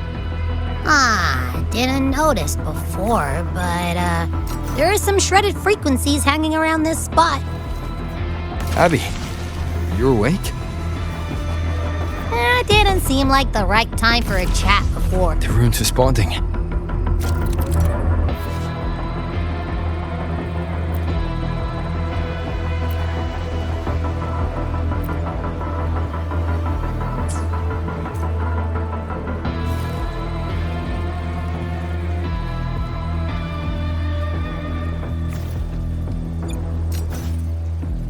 Whoa, something's glowing over there. Those outer rune fragments. Line them up just right, and they might connect with the runes and the boulders. Let's try.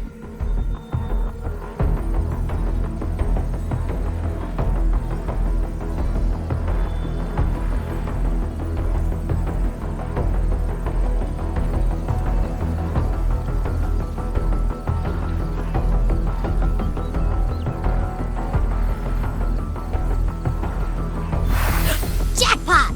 We actually found one! Good. I'll send it to the Shaper and the others for a look.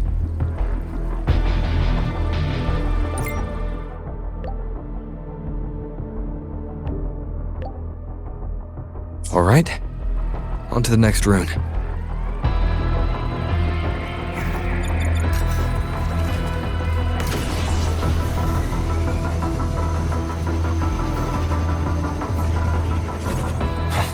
Same as before.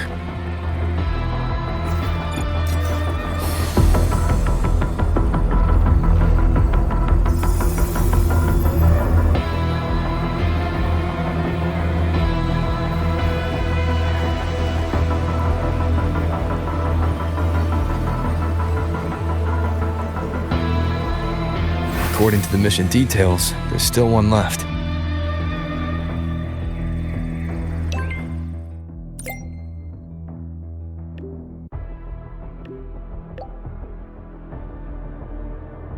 We're blazing through these runes. Yeah.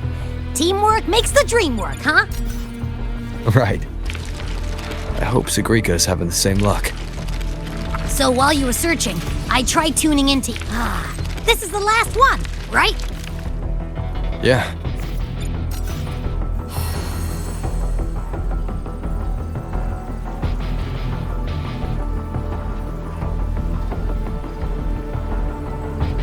All done. I'll send it to Lucilla and head back.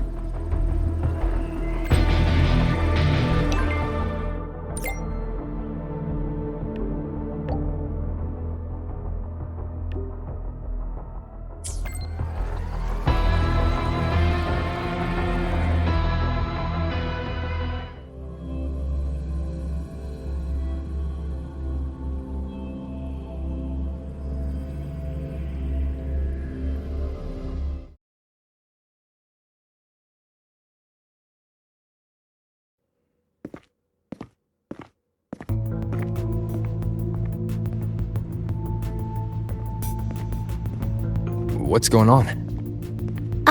Mentor, you're back.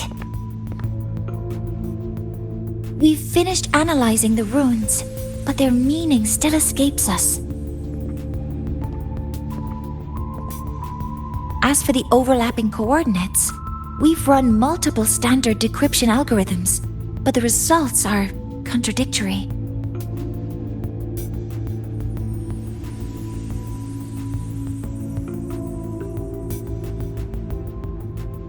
I'm no rune expert. But we have one here, don't we? She resonates with them. Who? Wait. Me?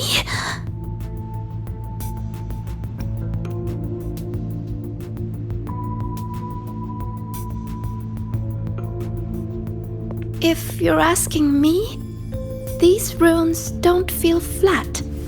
They feel spherical. About this big. And these 2 points are relative. Like this. 3-dimensional coordinates. Orthographic projection.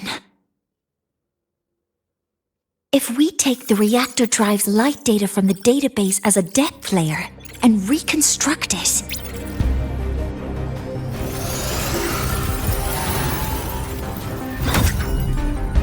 a map forms. The Royan ruins are conveying a spherical map.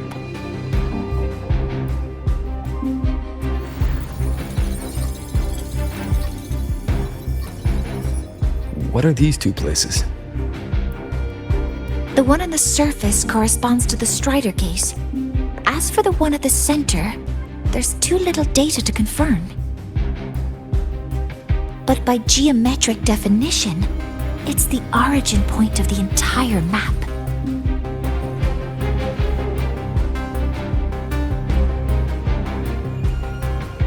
The Exostrider. That must be where it is in void space. It's the only thing that could survive there. The lodestar Aemaeth was trying to show me. Contamination around the keystone is off the charts. We've got no viable spatial data. In other words, using the Strider Gate to get you to void space isn't an option. I remember Lucilla mentioning a sealed rift in the Dimor Plains. Yeah, right. Once Hiyuki from the Special Response Force breaks the seal, that could serve as a new entry point. But without the Exostrider, are you suggesting crossing the Strider Gate and searching for it yourself?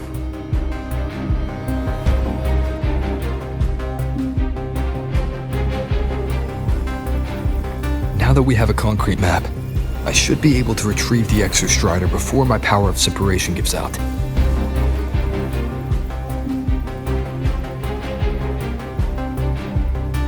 A compelling proposal. Hard to refuse. But don't forget the Exostrider is currently out of power. Finding it is one thing. Extracting it is another.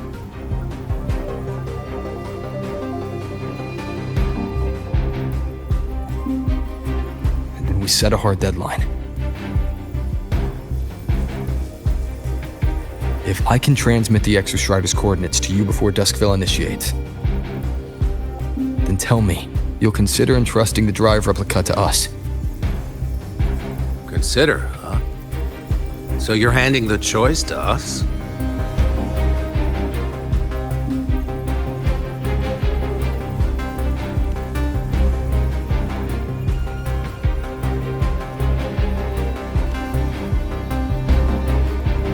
I'm not asking for a guarantee. I'm trusting you, the professionals on this side, to make the right call. Whatever that call is.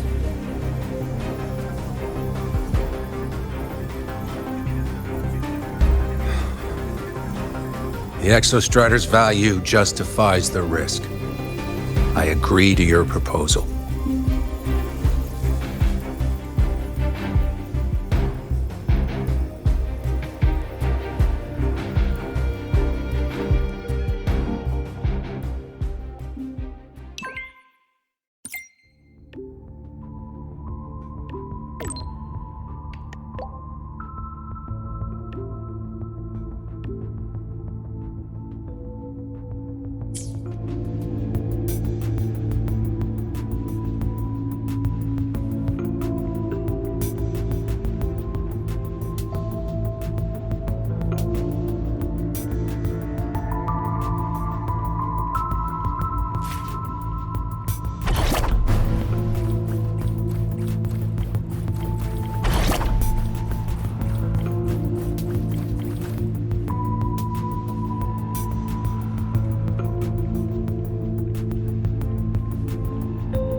Here, this is the Dimor Plains map, updated with the latest intel.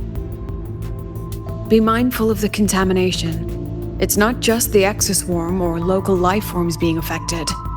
It's sealing off the terrain itself. That said, where there's a will, there's a workaround. Hiyuki found one, though took her some time. That Miko? Yes, she's been investigating the Dimor Plains in secret. You'll meet her there. She also asked me to tell you that she's run into the Fraxidus there, including the missing girl, Denia.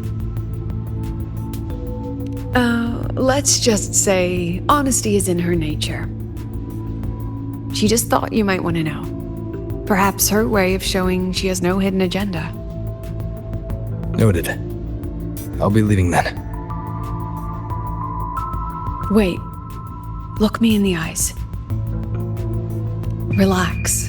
It's my forte. You've seen it before. I will temper this moment into a bullet of memory, carved with your name, your face, and all you have been. What carries you is not only your own strength. Save that for when you come back.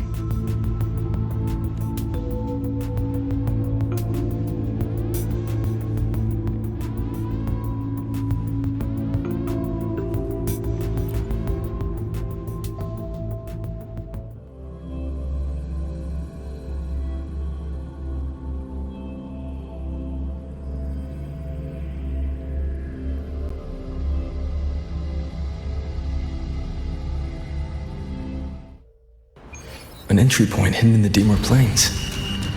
Time to get to Bjarda Woods.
It's already been totally contaminated by void matter.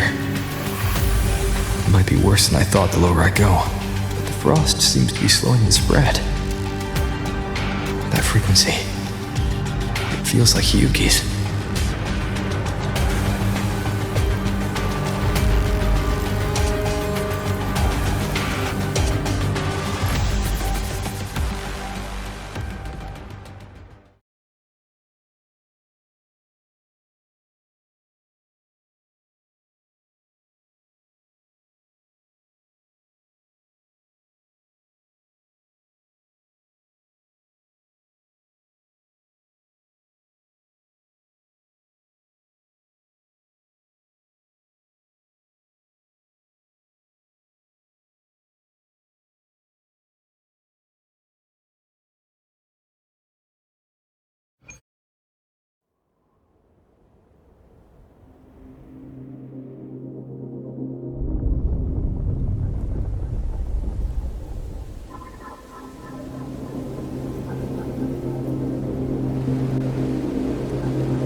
The void matter contamination is bad. It's not looking good for the Solaskin.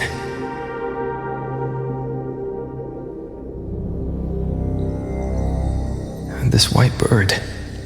Did Hiyuki leave it here?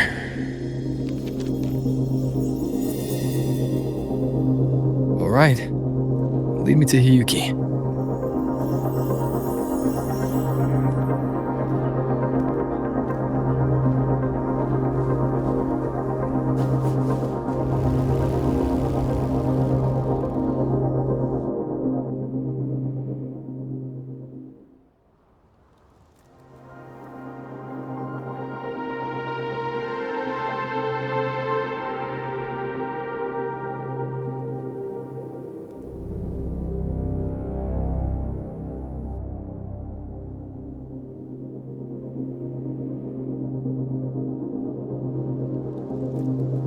Where is it leading me?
She hasn't gone far.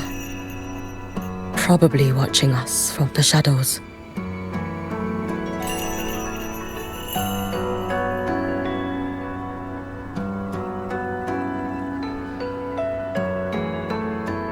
She seemed like her grip is slipping. She was already like this when I last encountered her, shortly before the void matter surge.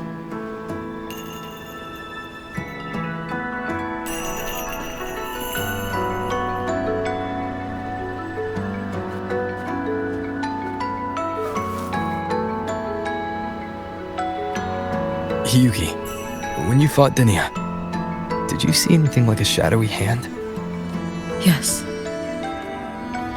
Then Denia was behind the incident beyond the Strider Gate. Could she also be responsible for the Academy's void matter surge? Lucilla contacted me. She said you intend to return beyond Strider Gate. The roads here have been swallowed by void matter.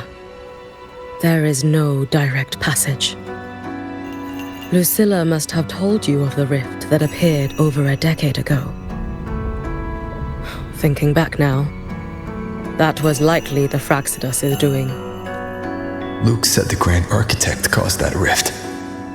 That was what led to Aemaeth's death in the simulator cockpit. If they used a Thermodian frequency extracted from here to influence Denia, then the Space Trek Collective was already infiltrated from the beginning. The Thermodian surge now could be their attempt to force the girl to master that power.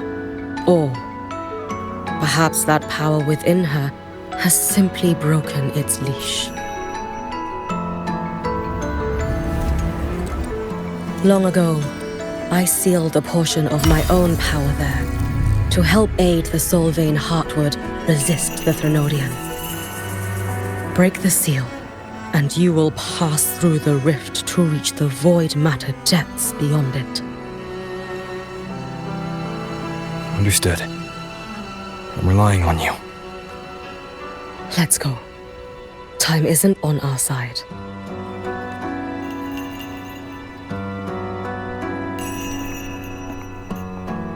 Savior, who has always walked with victory. This time, have you come to save Lahairoi?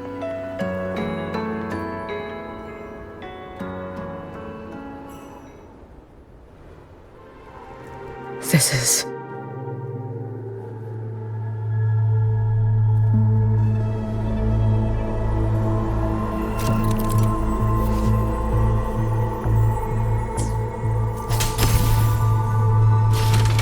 Is it trying to tell me something?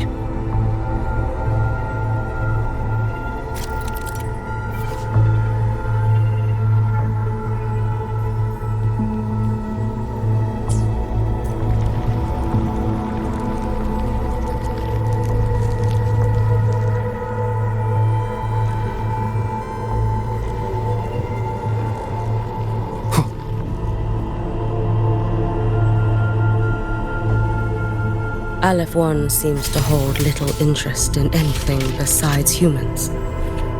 Most of the structures it devoured have drifted here.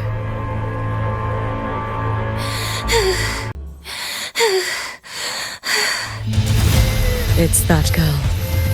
Be cautious. Denia! Can you hear me? I will handle this.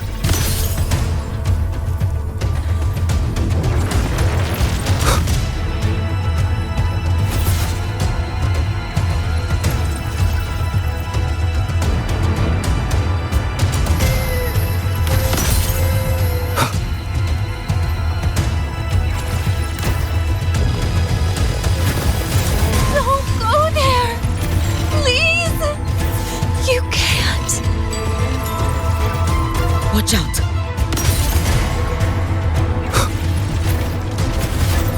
No! Don't! Let me handle this.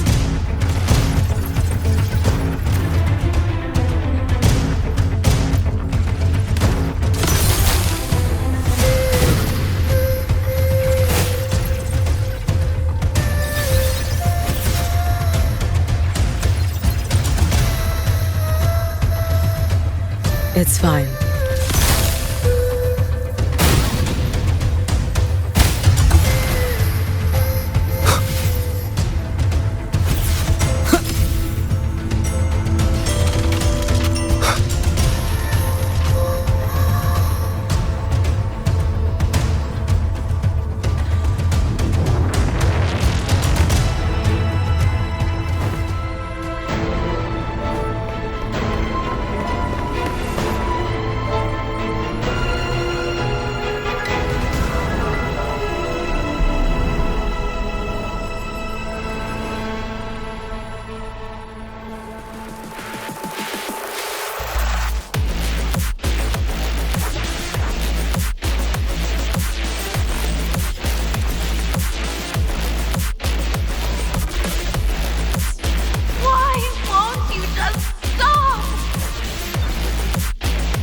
We need to use these blocks to make the climb. It will eat you.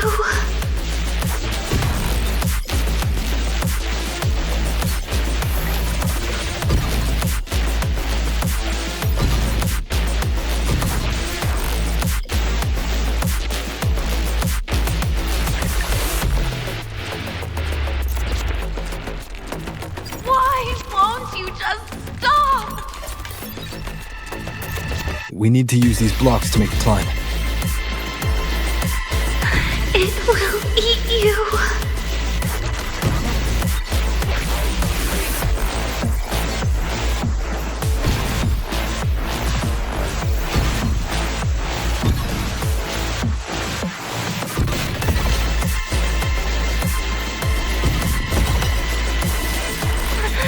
Sorry.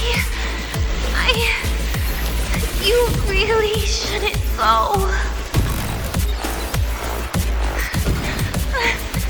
I sent you away. So why? So it was you, Denia. The one who pushed me out of void space.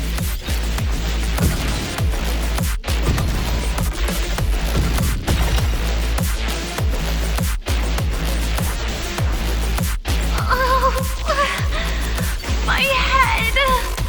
It hurts.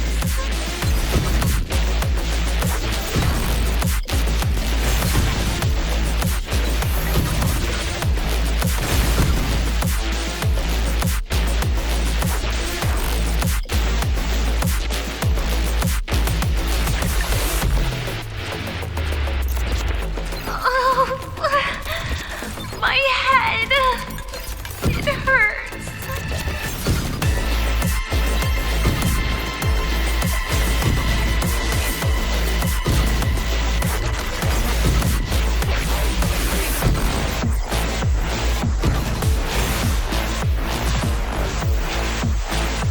No.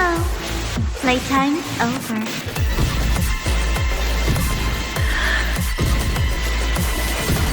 Come back to me, sweet girl.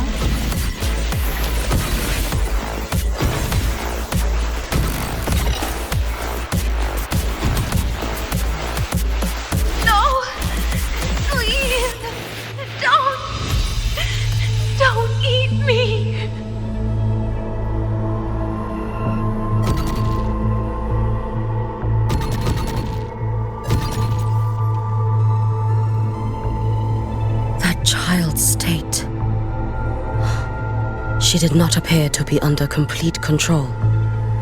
It was Denia herself who stopped us.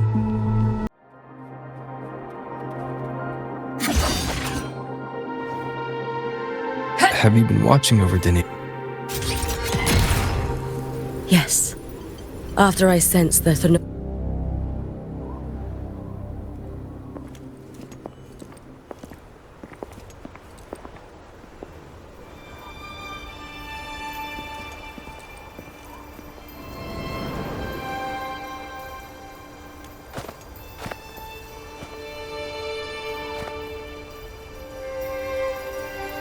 Wait here.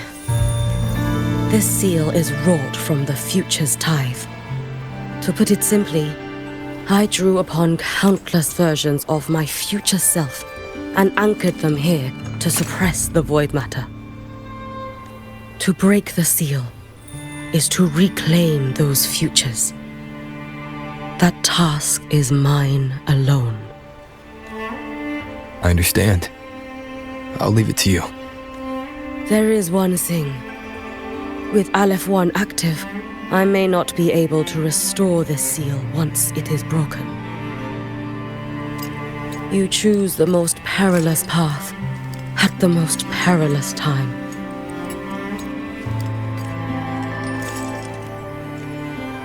I know your strength. I know your history of victory.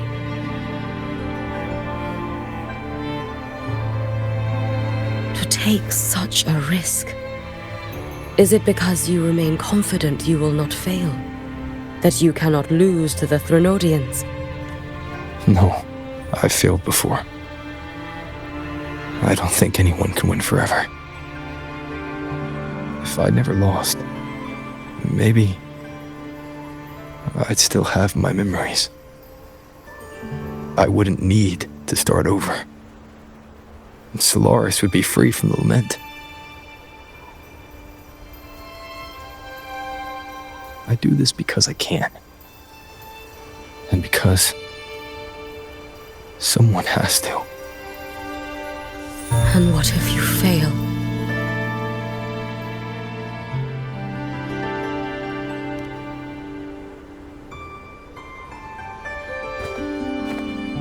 I meant, what becomes of you? Maybe I'll be lost to void space. Maybe I'll find a way to turn the tide. I can't know right now. But if I don't try, there's no way I'll ever know.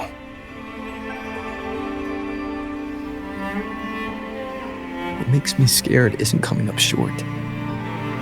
It's the thought of not giving it my all.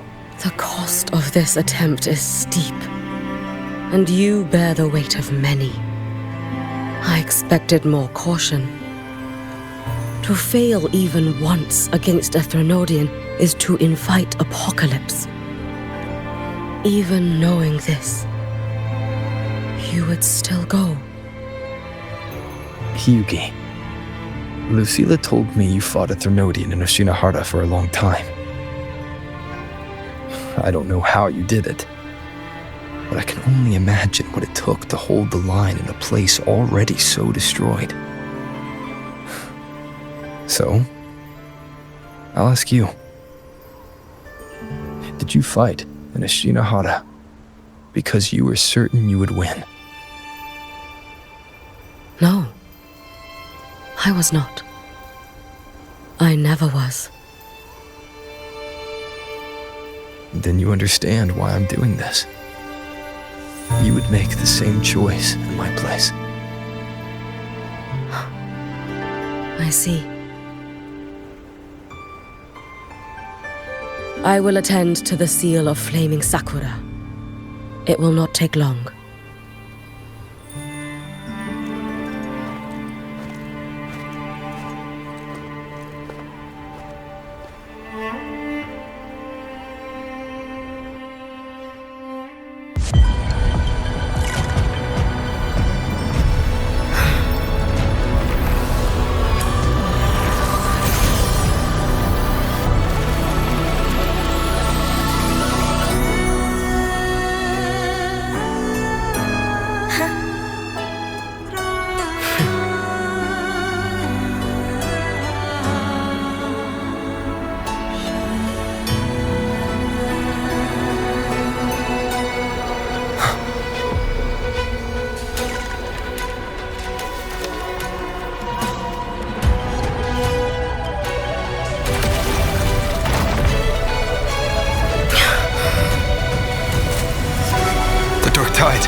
Let me help!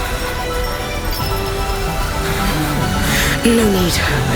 I must do this myself.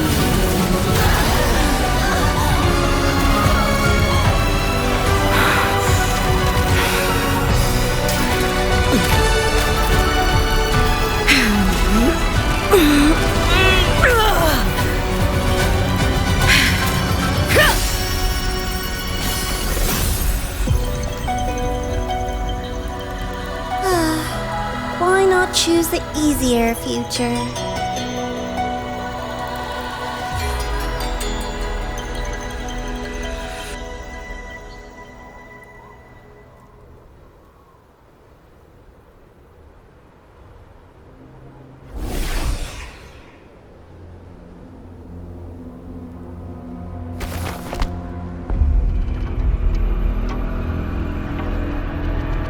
The girl. Oh, it's been a while, Miko of Flaming Sakura. And you as well, Rover. I burned my future as a Threnodian resonator. Your plan holds no meaning now. Every step in our dance has its purpose, Lady Miko. Our paths have crossed often, but in my design, this is our true introduction to each other. Because at last, I have a masterpiece, worthy of your attention. You infiltrated the collective for Denia and Hiyuki. You wanted Leviathan's power to merge them into one. Denia was always a Fraxidus creation. She is honored to be used as intended. A creation? The Mia disappointment made me think. If I could just create a superior vessel, one refined by a Miko spirit, perhaps it might bear the full might of a Threnodian's power. As for the outcome, you would know better than I, Lady Miko. Wordplay won't change your failure. Leave, you tedious avatar.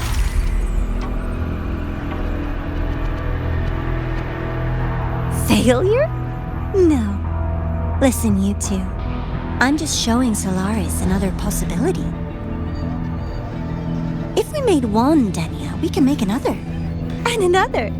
Until we hold a complete obedient Threnodian resonator in our hands. Your own borrowed future showed you that. A true Threnodian resonator will exist.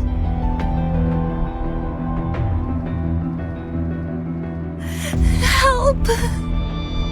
Help me! All that desperate running on the wheel and you still came up short. I'll have to throw you away.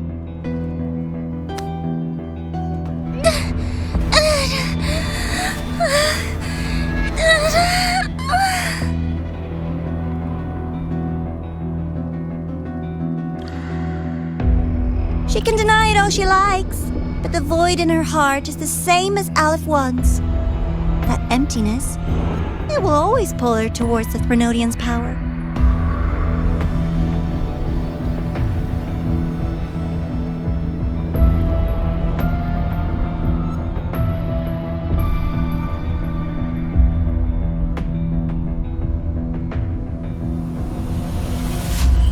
Chase her if you must. You do so love playing the savior, Rover. As for this avatar, I'll spare you the trouble.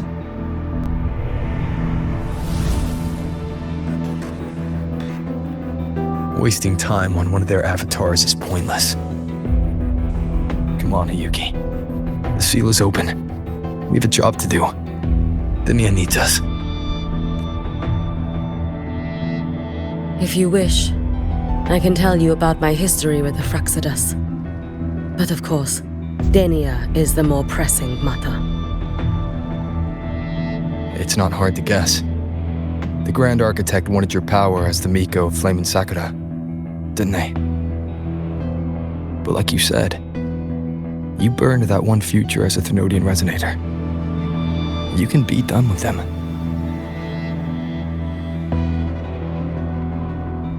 Right now, Denia's state is what worries me. I fear that child may already be.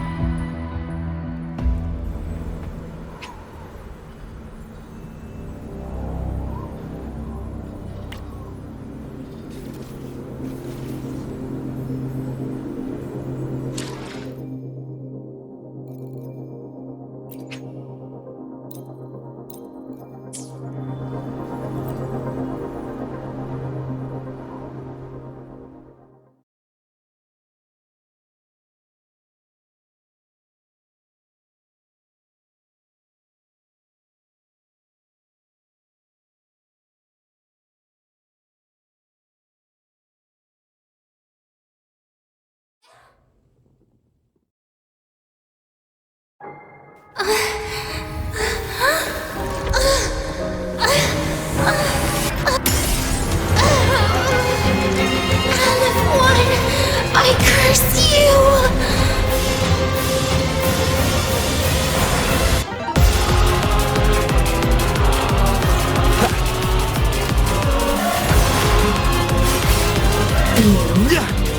The Space Truck Collective?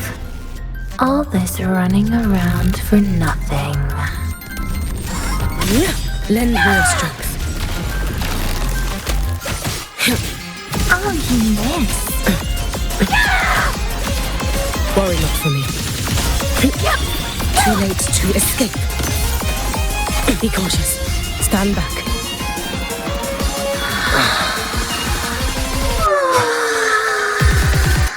Seriously, just call it quits. Keep it together.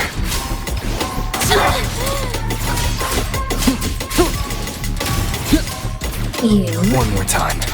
Annihilation! Keep it together.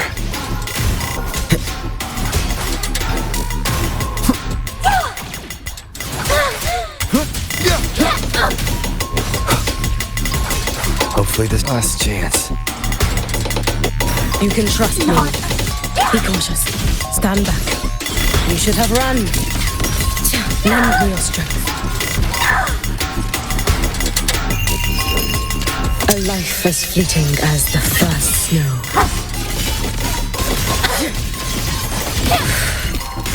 Brittle snow.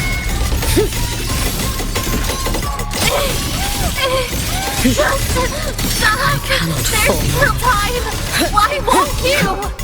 You prepared for this, have you not? Still refusing to turn back!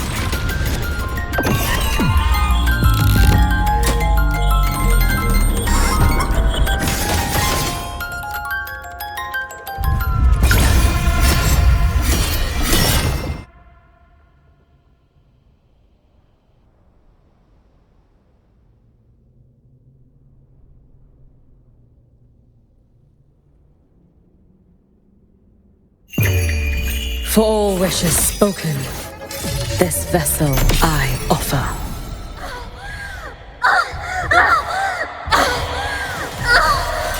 Damn you!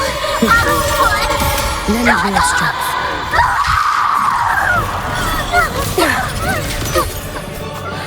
Wind rises! Hopefully this helps.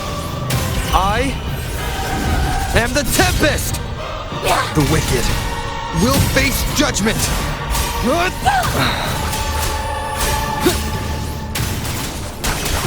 You. Bad timing. The Space Truck Collective. Annihilation! No thing! Wind rises! You. The Space Truck Hopefully this Collective. helps.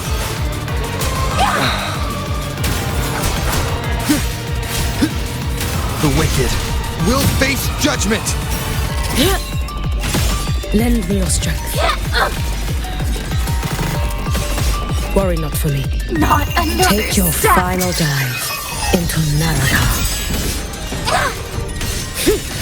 Fall in my wake. Wait for the moment.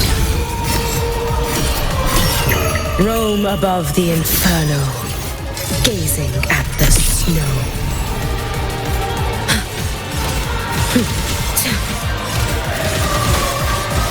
Too late to escape. Lend me your strength. This is all pointless!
Go inside.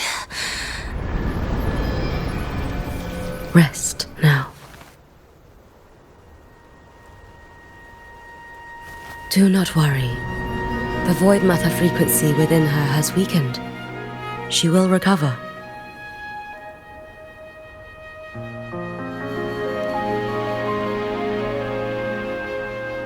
Forgive me, but I believe waiting for the void matter to spread would take too long. This will be faster. Allow me to handle this. There is not much time left in your deadline with Mr. Chase.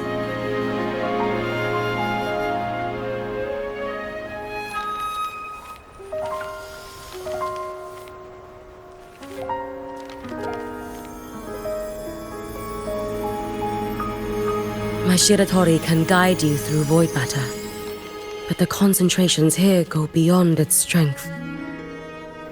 So I will draw upon a future where I learned to fully channel its power. It will protect you and help you find the path you seek.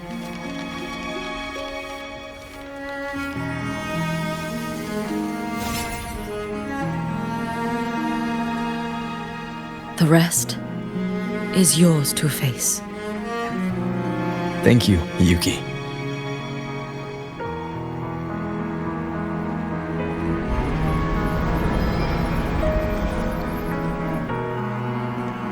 I've read the Space Track Collector's report on Aemaeth. She wrote that her intention is saving the world. Lucilla said you are her family. I suppose you must be the reason she held that vision. Do you regret it? Leading her to the Savior's path, to a life of pain and struggle. One must walk this path alone in order to protect.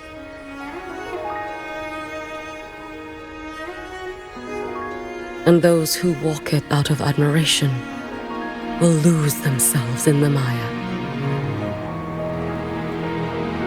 No, Hiyuki.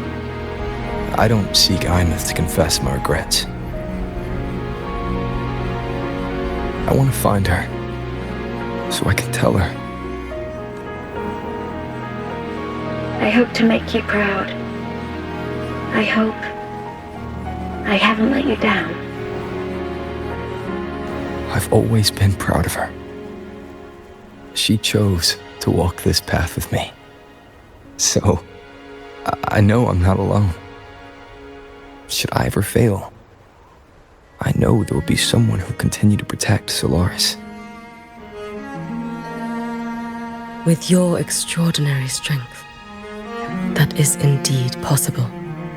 But for those who are too weak to save others, there is only futility waiting at the end.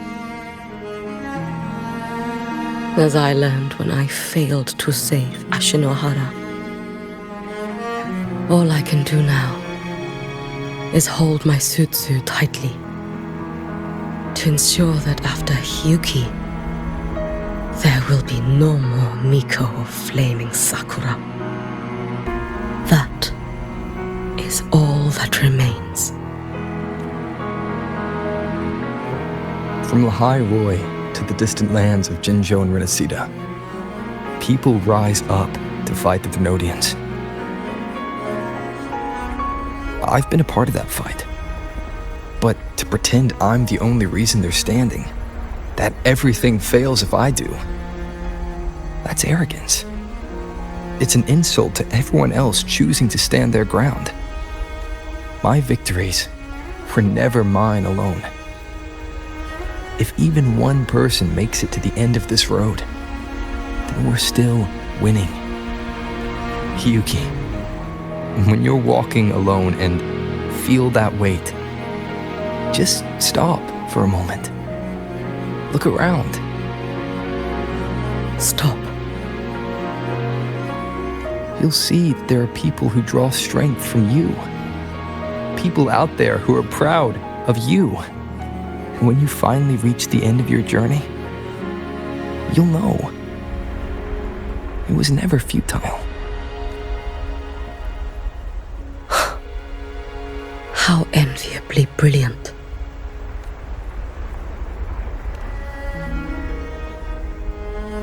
It is nothing. I will tell you when you return. All right. I'll be back soon. I will hold the line here until Duskvale initiates. I will wait for you. Together. With everyone.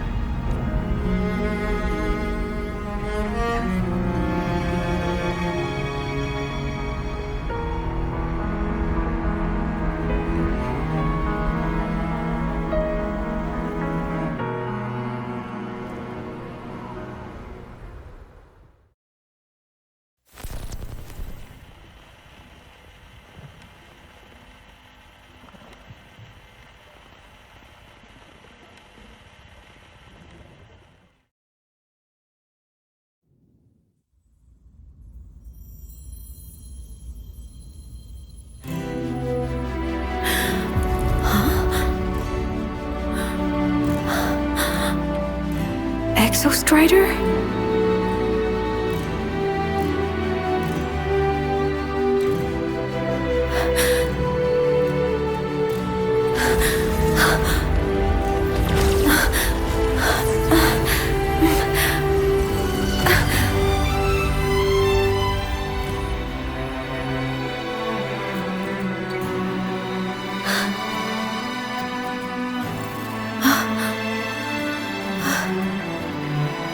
Someone consumed by void matter.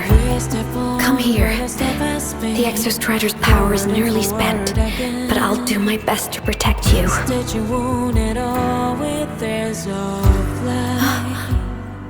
This frequency.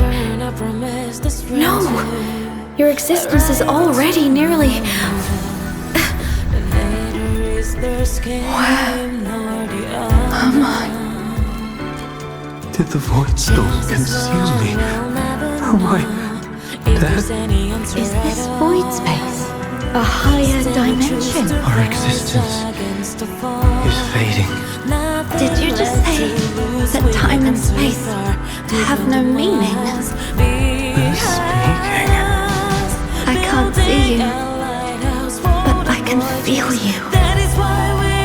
Sound doesn't travel here. Thoughts do.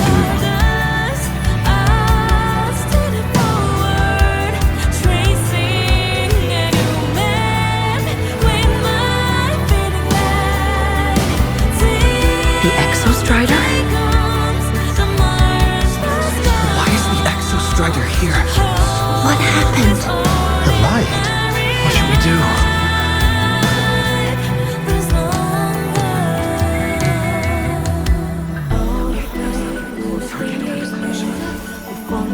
It's too dangerous, too dangerous.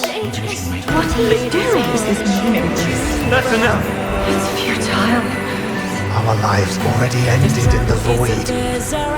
I heard the Exostrider's cry for help. I want to find it. Time and space don't mean a thing. We'll never reach it. I know what the Exostrider means to the High Boy, but This is meaningless. You want to save it? How? It's futile. But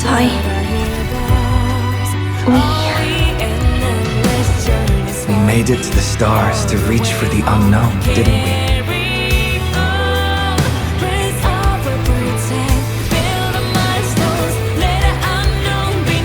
just another step on a long road of discovery.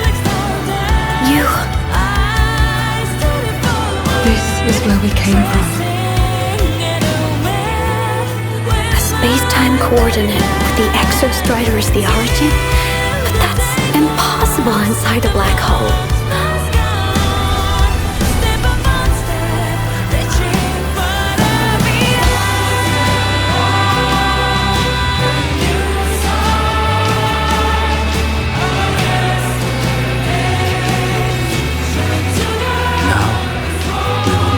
The path with the future.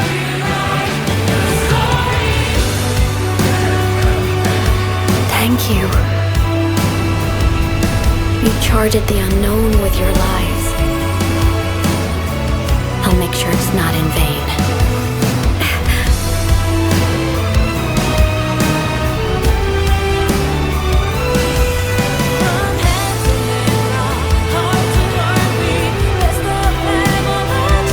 The light of the origin point. We will bear it.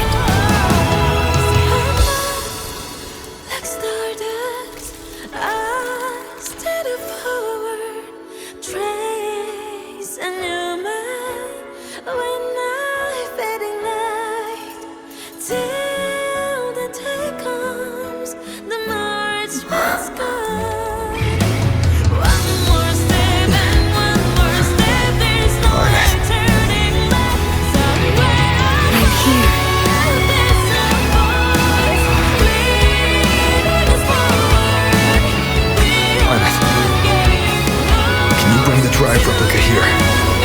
It's the heart they built for the Exostrider. Don't worry.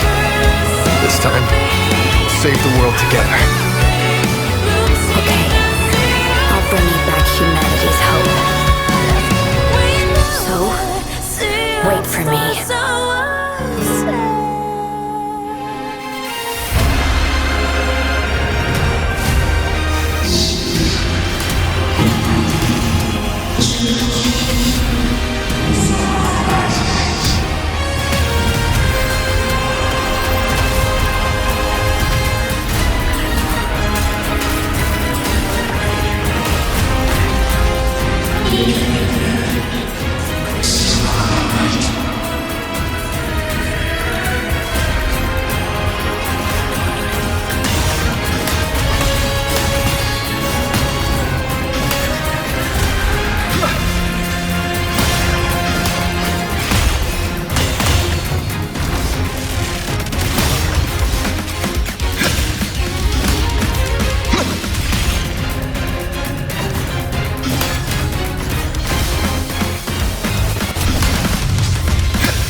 The Exostrider's frequency is decaying.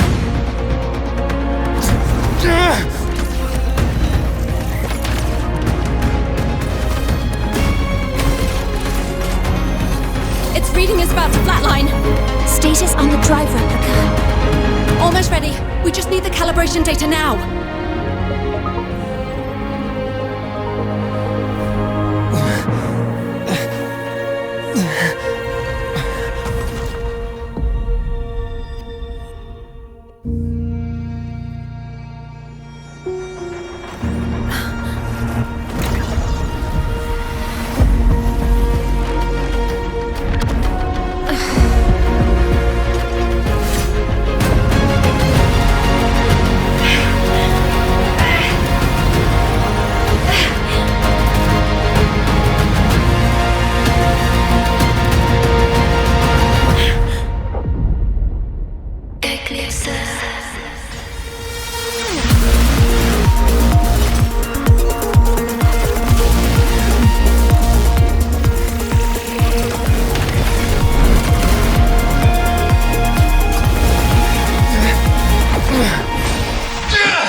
Ascension complete.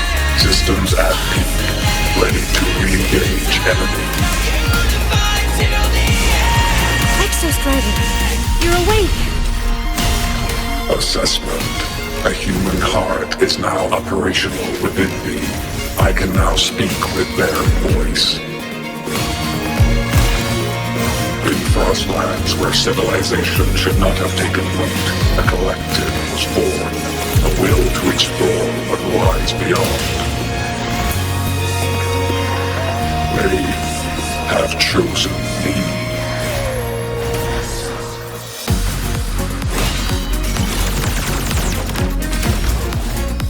Engage. Ranged module.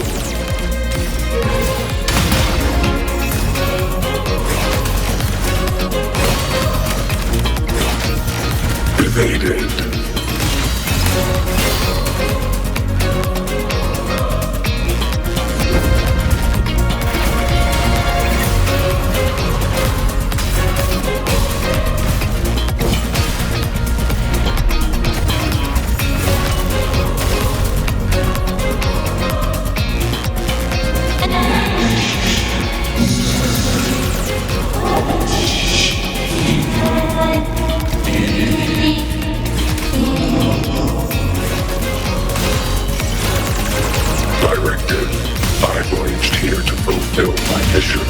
Life on this planet has the right to explore the vastness of the cosmos.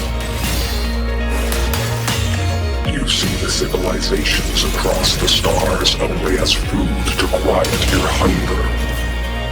You cannot comprehend the will that drives them.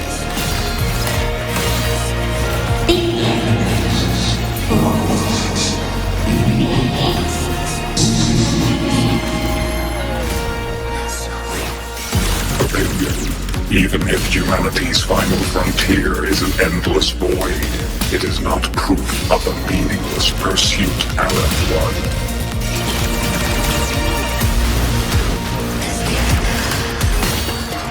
Ranged module.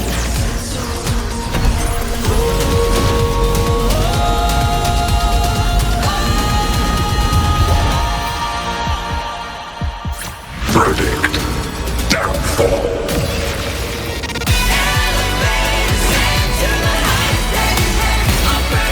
Disintegrate. Now comes the reckoning.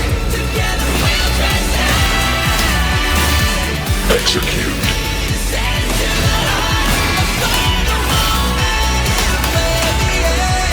Evaded. Verdict. Termination. Engage. module.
Confirmation.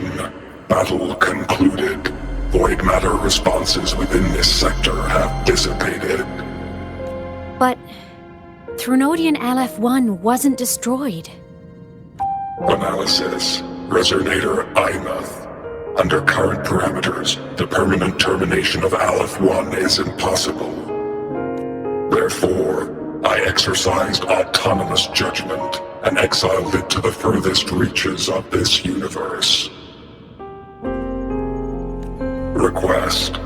Arbiter, permission to remain. Before your final judgment, allow me to submit a log of my experience in the High Roy. Log retrieval.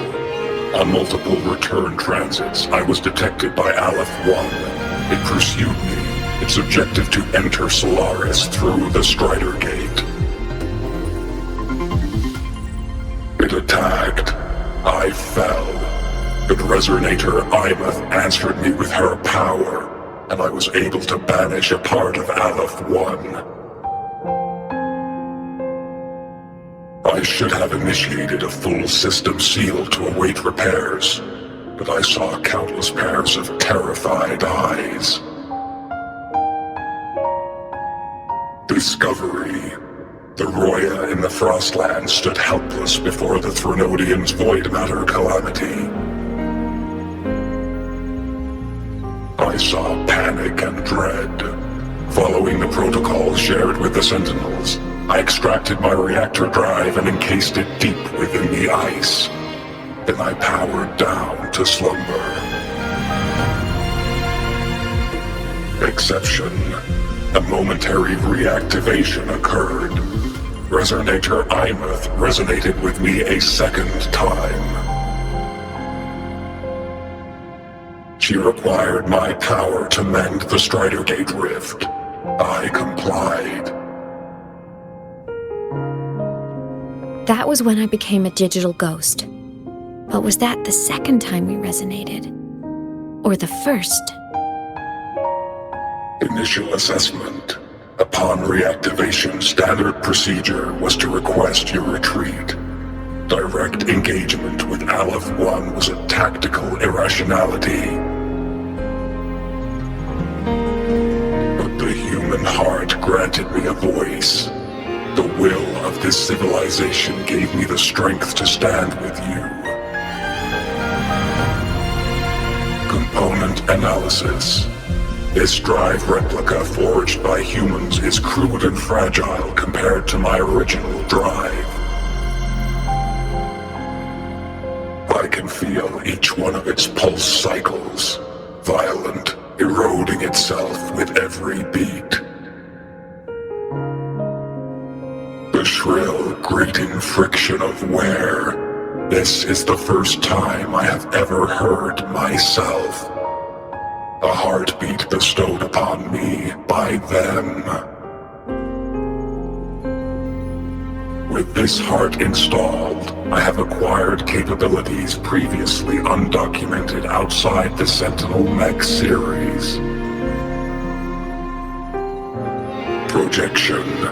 Given Threnodian Aleph 1's abilities, we must assume it retains the capacity to return. Once the Strider Gate is fully sealed, I will remain on this side as its guardian. I will bar its re-entry into Solaris. Request. Arbiter, I was born from humanity's hope. Please permit me to remain here and protect them until this heart ceases to beat.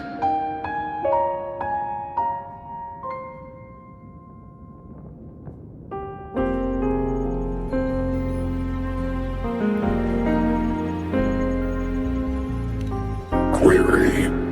Resonator Aemaeth, are you willing to accept a portion of my power? When I first arrived in Lahai Roy, your assistance allowed me to seal the Threnodian beyond the Strider Gate. Your current state is a consequence for which I bear responsibility. While I slumbered, you safeguarded Lahai Roy in my stead. Now, the death that once drew near has been severed. Henceforth, your companion will be an enduring life. Summary. I am experiencing the state defined as guilt. Oh, Exostrider, you're really wearing your heart on your sleeve, aren't you? But hey, I chose this path myself. Made my peace where it ends a long time ago. As for your question, this savior's got a career to uphold. Gotta level up if I'm gonna keep kicking bad guy butt, right? So your power? Hell yeah, I'll take it. Authorization. Resonator Aemaeth's agreement confirmed. Synchronization limit removed. Commencing resonance. Suggestion. Don't you dare feel guilty. Thank you for living up to my hopes. So, let's make our goodbye a happy one, okay? Detection. Arbiter, you have brought your cassette. Proposal. Please allow me to take it. I wish to burn a frequency onto the tape for you to return to Lahai Roy. Briefing. While traversing the stars at high velocity, my trajectory once intersected with a slow-moving probe. Its hull was marked with Solaris script. Its launch date is estimated to have occurred a long time ago.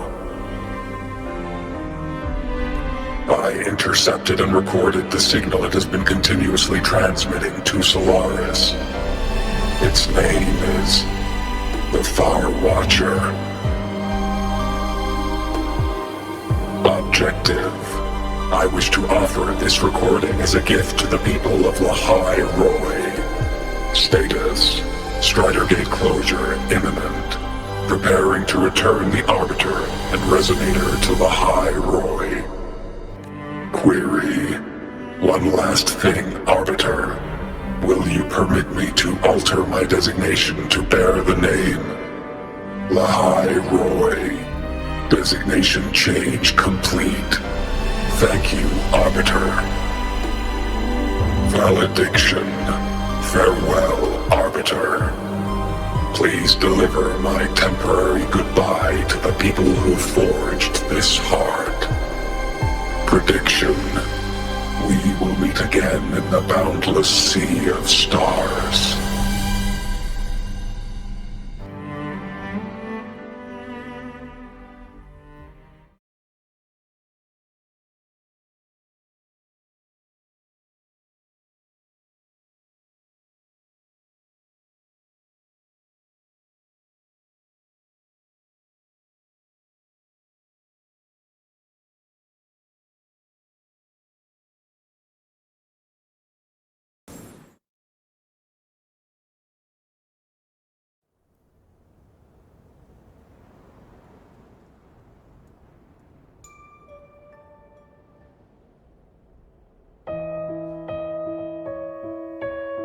It's been so long since I last saw Solaris.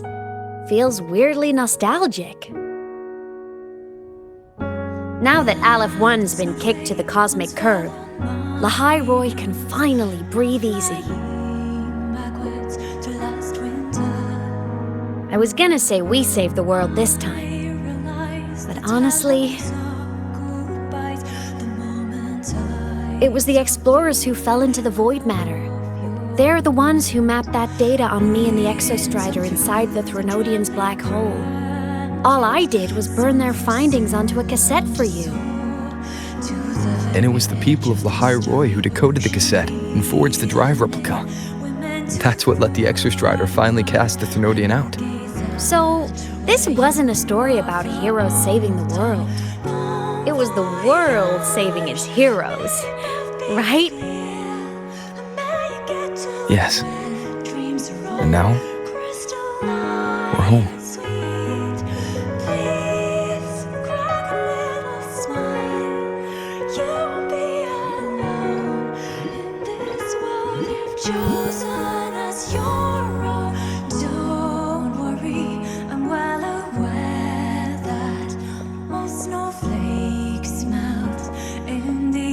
You're back.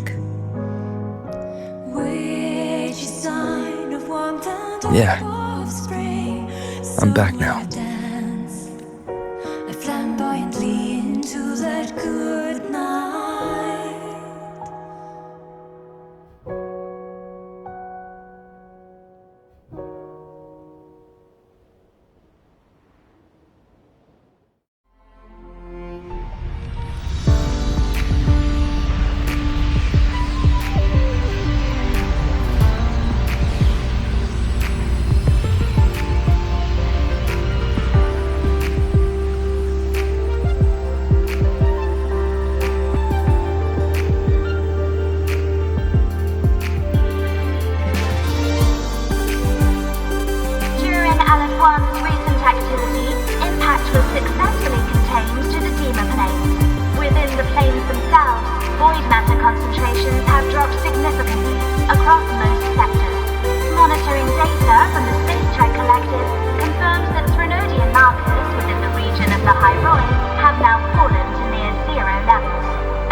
You made it!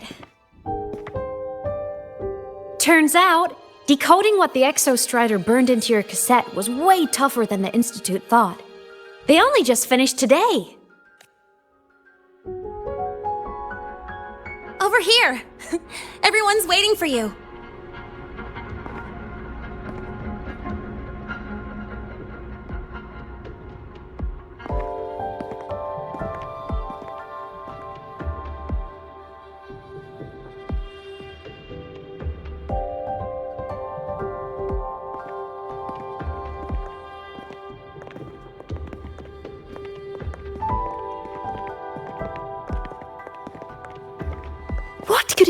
possibly be? Oh, I can't wait to find out.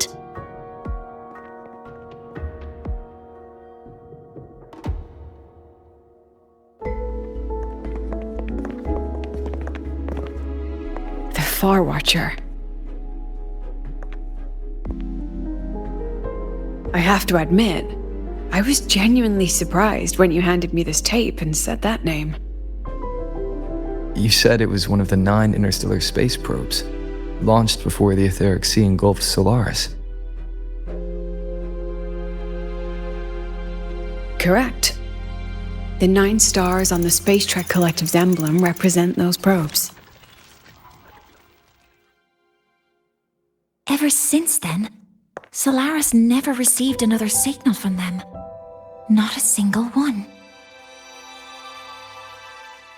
Until today. Professor Mornier, you may begin playback.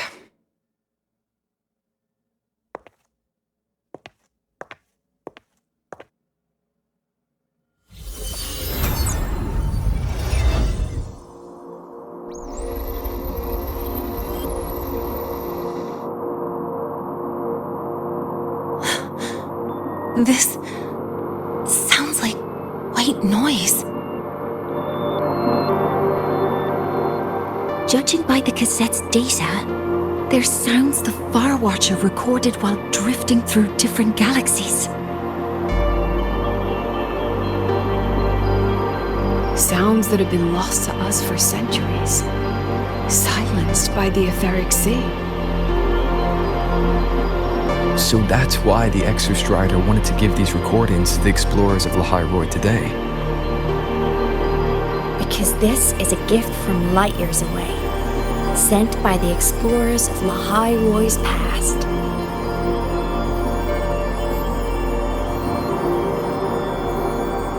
Echoes from the sea of stars.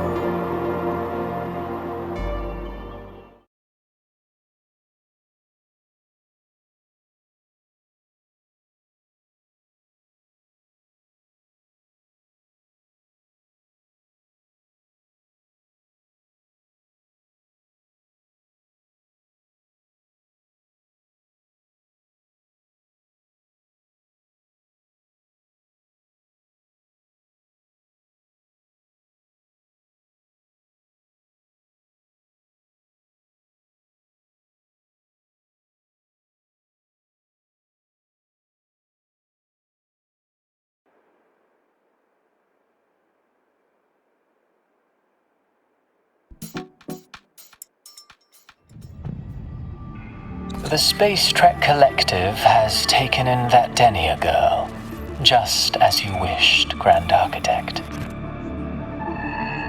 Good. Just let them care for the little doll for now. Such an extraordinary performance. I'm sure I can find another role for her later. All retrieved data has been processed, awaiting review at your leisure. May I ask what you plan to do next?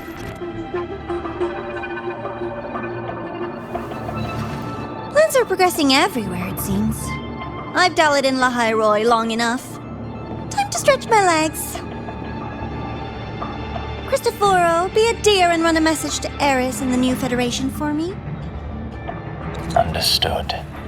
Though I suspect the Vice Architect will begrudge once more your sending me to disturb their precious quiet.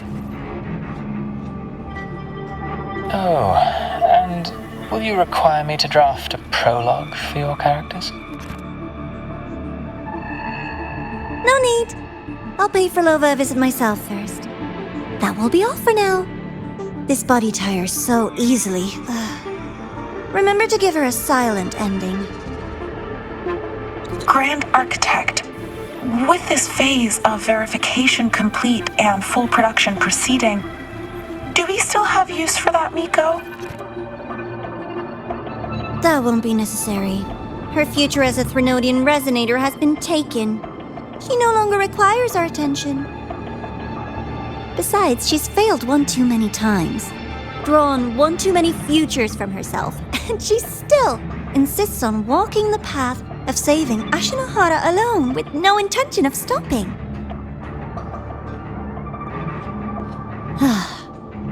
Every step she takes only deepens that obsession. After countless cycles of failure, she too will be reduced to ashes by her own vow, just like her sister. That reminds me. Zashiki Warashi has brought us some rather interesting news.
Let's get moving.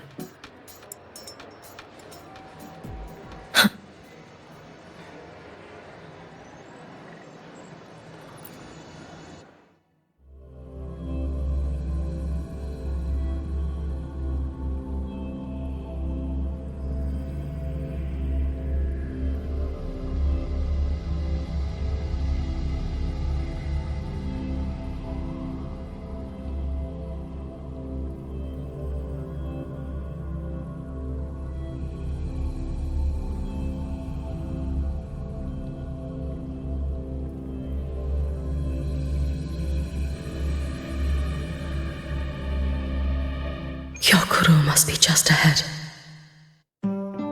This was Honami's last rite of purging.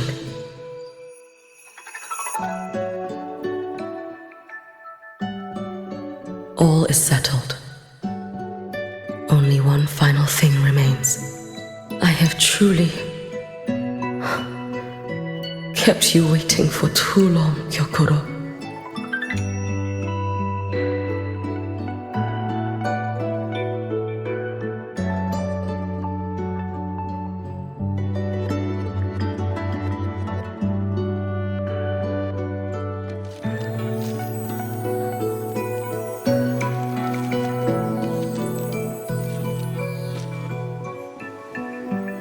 Finally came to see me.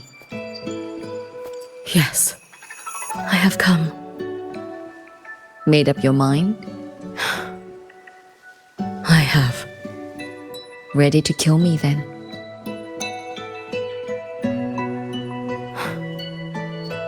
Yes.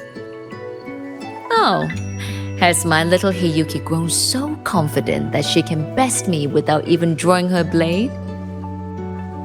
Now, don't forget who taught the Miko of Eternal Flaming Sakura. Can't show a little respect to your elder? You call what you did to me teaching, Hyokuro?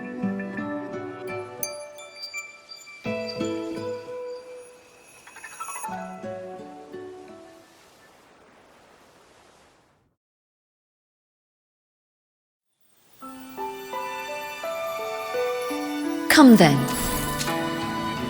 Miko of Eternal Flaming Sakura.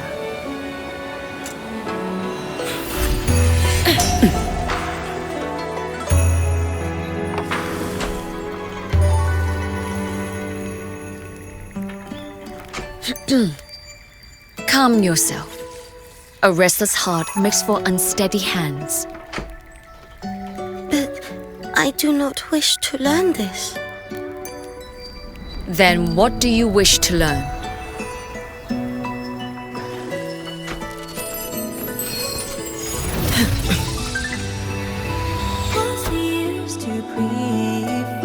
This girl will become a great archer.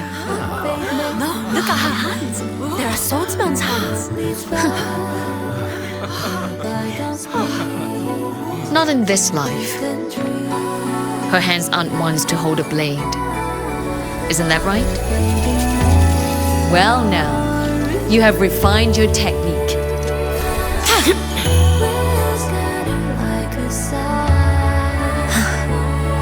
Hiyuki, do not let the Sutsu bind your fate. Go seek a future of your own.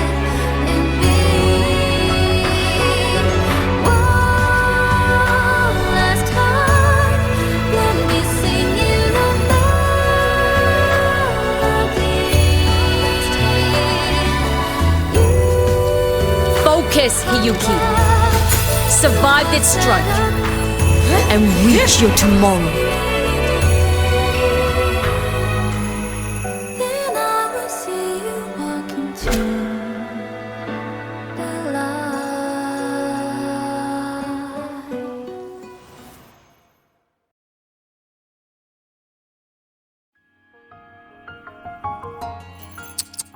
You have mastered many skills from others, but have yet to master the blade work of your own flaming Sakura clan. The last Miko withheld too much. She refused to teach me a single technique. Do you resent her?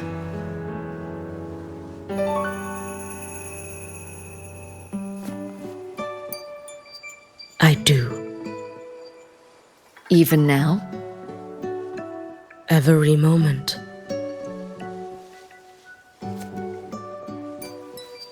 I resent that she did not step down long ago. Instead, she burned every future she had and left nothing behind. Not even ashes.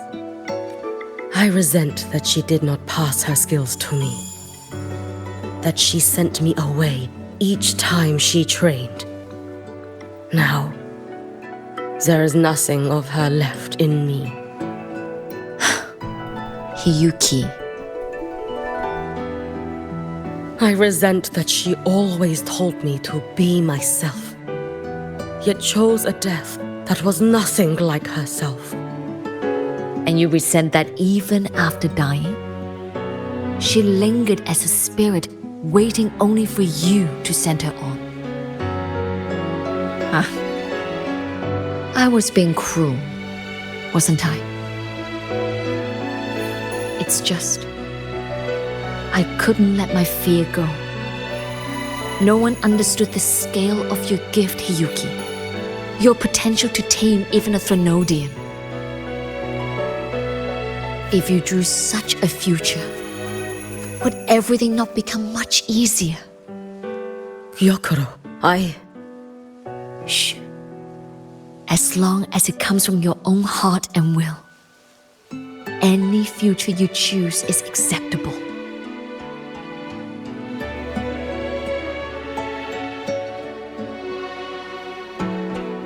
But if our little Hiyuki truly became a Threnodian resonator, well, I'd have no choice but to follow family law and send us both on our way. I have already burned that future. I accepted the Sutsu of my own will. I chose to become the Miko of Flaming Sakura. I know why you refused to teach me your swordsmanship. You never wanted there to be another Miko after you.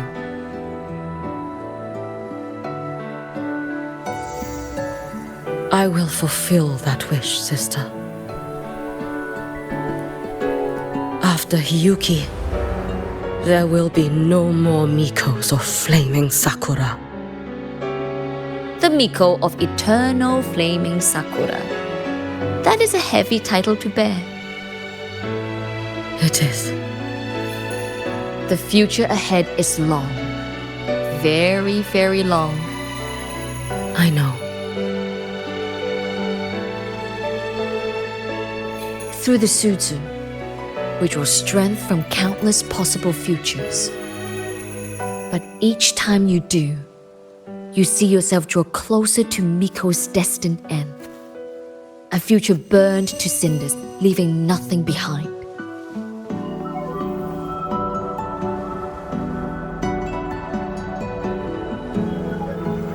Yes. And before that destined end arrives, I will find a way to drive back the Threnodian, so that Gyokoro may simply be Gyokoro, so that Hiyuki may simply be Hiyuki, so that Ashinohara will no longer need a Miko of flaming Sakura. You have grown up, a little Hiyuki.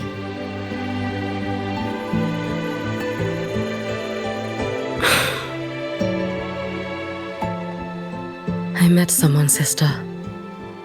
Unlike me, who failed Ashinohara. He always finds a way to save. That must be difficult for you to bear, little Hiyuki. Yes, at first, it was. Hearing tales of his exploits, I felt a deep admiration. No, perhaps it was closer to jealousy.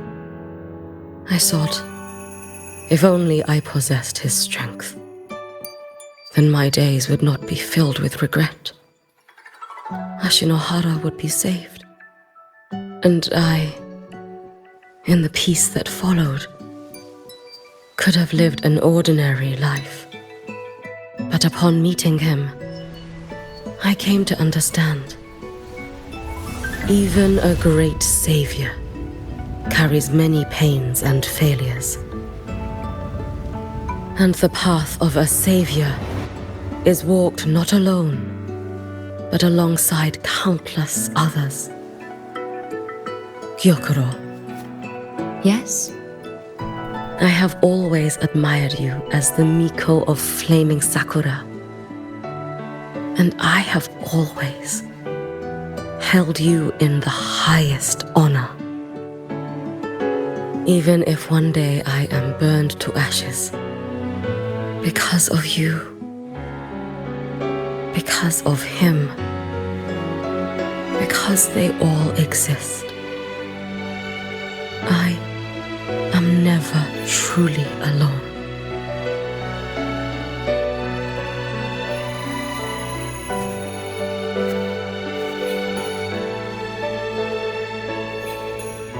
I take great pride in you too.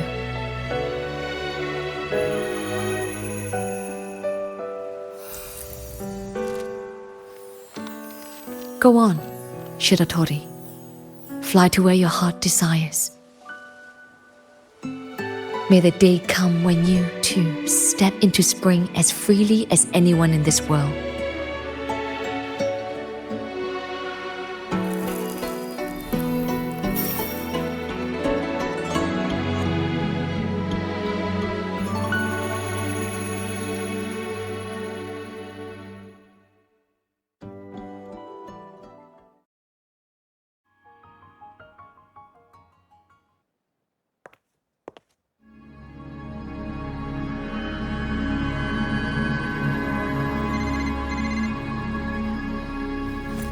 Greetings, Miko of Flaming Sakura. You. Oh, relax. I'm not here to recruit you. I just heard a piece of news and thought you might want to know. Not long ago, that island floating over the sea, your hometown, it vanished. All in a single day. Congratulations on your wish coming true, Lady Miko.